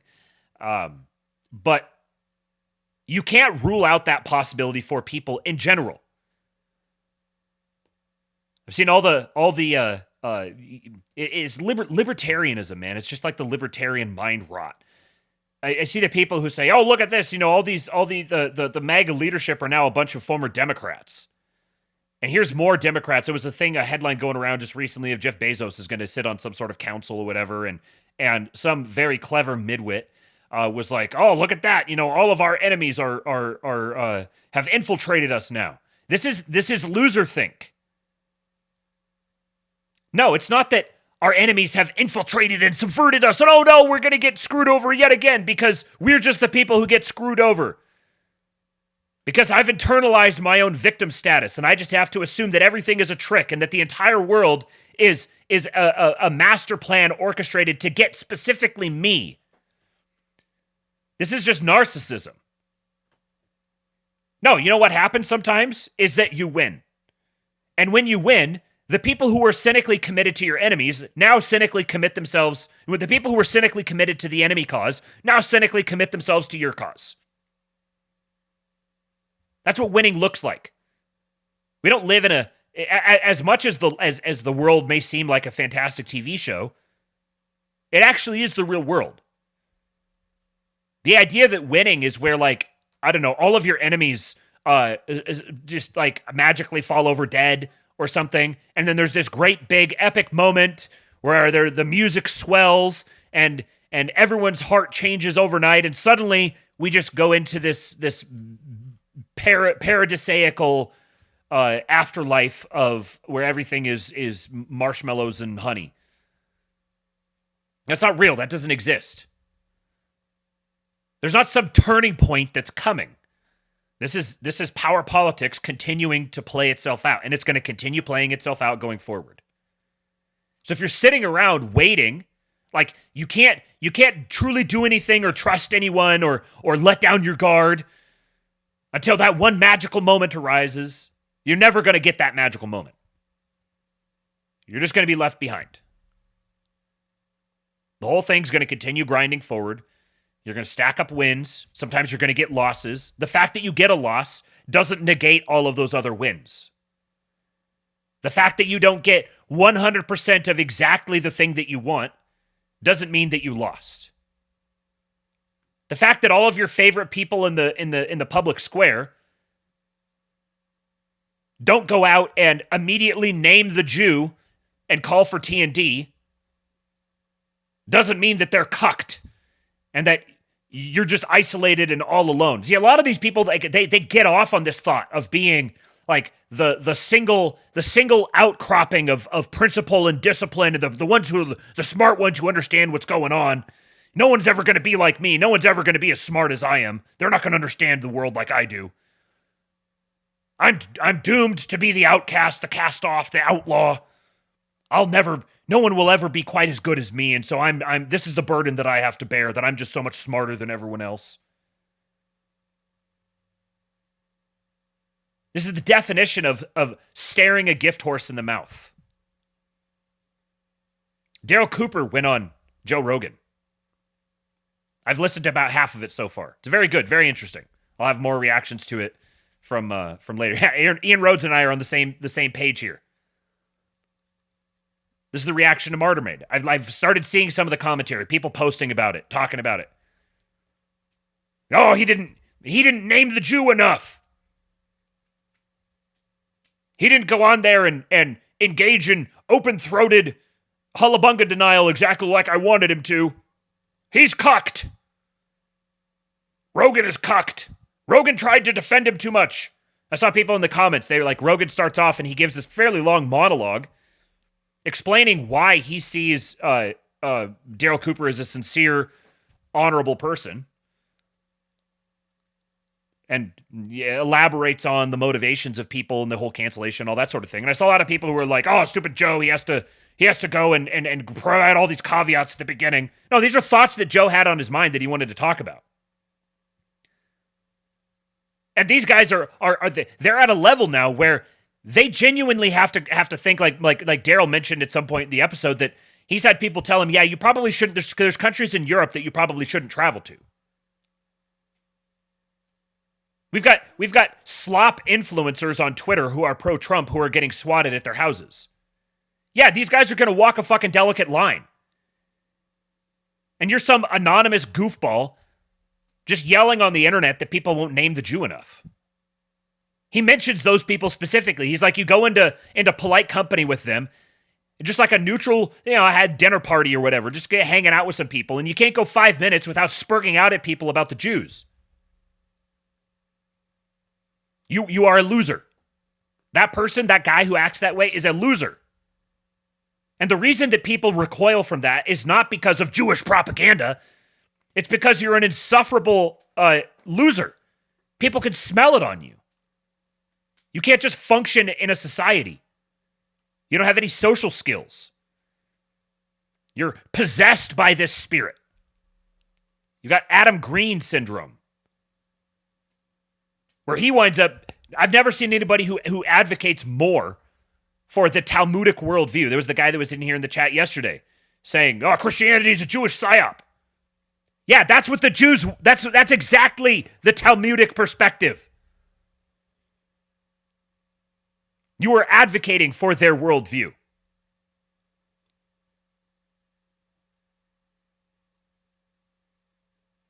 Shout out to Oren McIntyre. He is the best at walking this line.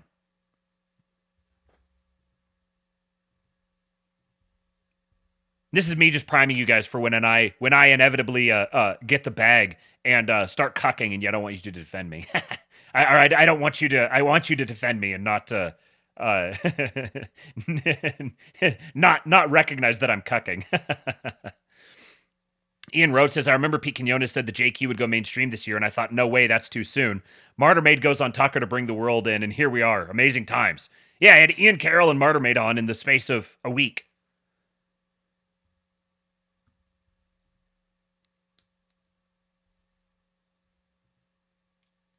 Ryan Isaac says, a friend uninvited an entire group of 20-something dudes from future parties because they couldn't shut up about it. Yes. Yeah, be normal. Literally just be a normal person. Have the vaguest sense of the zeitgeist. And recognize the wins when you get them. Don't tie yourself in a knot every single time you get the slightest perceived setback. No fucking black pilling. That's what that means. That doesn't mean don't question things or be concerned about things, or it doesn't mean just be unreasonably optimistic and hopeful, burying your head in the sand. It means don't get suckered into all of these doom pilling cycles that are being explicitly inflicted upon you to break your focus and drag you down and get you just rolling around in the mud instead of actually building something sustainable. You're not going to build anything by dedicating all of your effort to running around and trying to get people to hate Jews.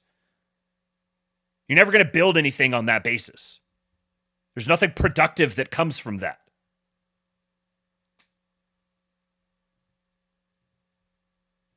All right. Very last thing.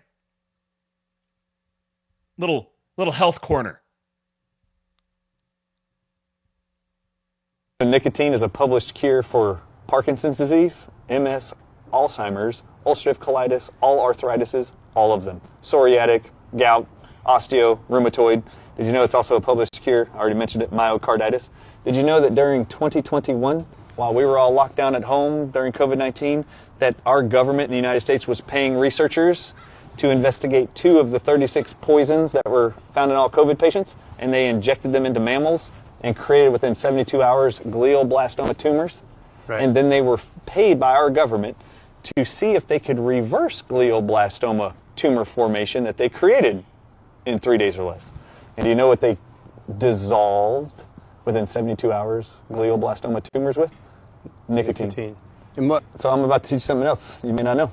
Sure, I'm open. So I just mentioned a whole bunch of medical conditions that are improved with nicotine or prevented or cured and published to do so. Did you know that autism traits? Yeah. They've already investigated nicotine patches between the shoulder blades of all children and adults, and within 7 days they see improvements in all their symptoms. Huh. Well, now we have a dilemma. Our dilemma is that do we fire off some darts or do we maintain our autism? What do we do here, folks? Maybe we have to find our perfect balance. Our perfect balance between autism and nicotine. All right, guys. Well, Ian Rhodes says, I stopped listening to the Martyr Maid episode of JRE because King Pilled started. And Slutty Milk says, I got 20 minutes of the JRE episode left. So I'm going to tell you guys to go back over there, go finish listening to it, and give me about a half hour or so, and you could come join the King Pill Discord, kingpill.com, and come watch the first episode, maybe the second episode. We'll probably get through 2 episodes of The Apprentice. It's now out on Amazon Video. So I'm going to be hopping in the voice chat over in the King Pill Discord here shortly, and we'll be watching The Apprentice and seeing what Trump was like 21 years ago. It'll be a nice little bit of nostalgia, and I can't wait to see what sort of quotes and stuff we get out of it. So, kingpill.com is the place to be for that. Please hit the like button. We got 104. Let's get us to 110. I'm about to give you Hulk. Hulk is warming up. I just remembered I need to get a Hulk emote. I'll get that. If you have any suggestions for what you want me to use as the Hulk emote, then you can DM them to me at RealKingPilled. Follow me there on Twitter. Go to the Kingpilled Substack, kingpilled.substack.com. I'll have all the links that I covered here today. I don't know who this guy was. I don't know what his name was. I'm looking through the comments here real quick, and I'm not seeing anything. But the link to this will be on the Kingpilled Discord. So if you want to go dig into it yourself and try to figure it out, then you are, or sorry, the Kingpilled Substack. The link will be there as soon as I get this posted, so you can go figure it out for yourself. All right. Hit the like button. Drop some Trumps. Drop some Trumps in the chat. And I give you Hulk. When they took a shot at my hero, and they tried to kill the next president of the United States, I'm not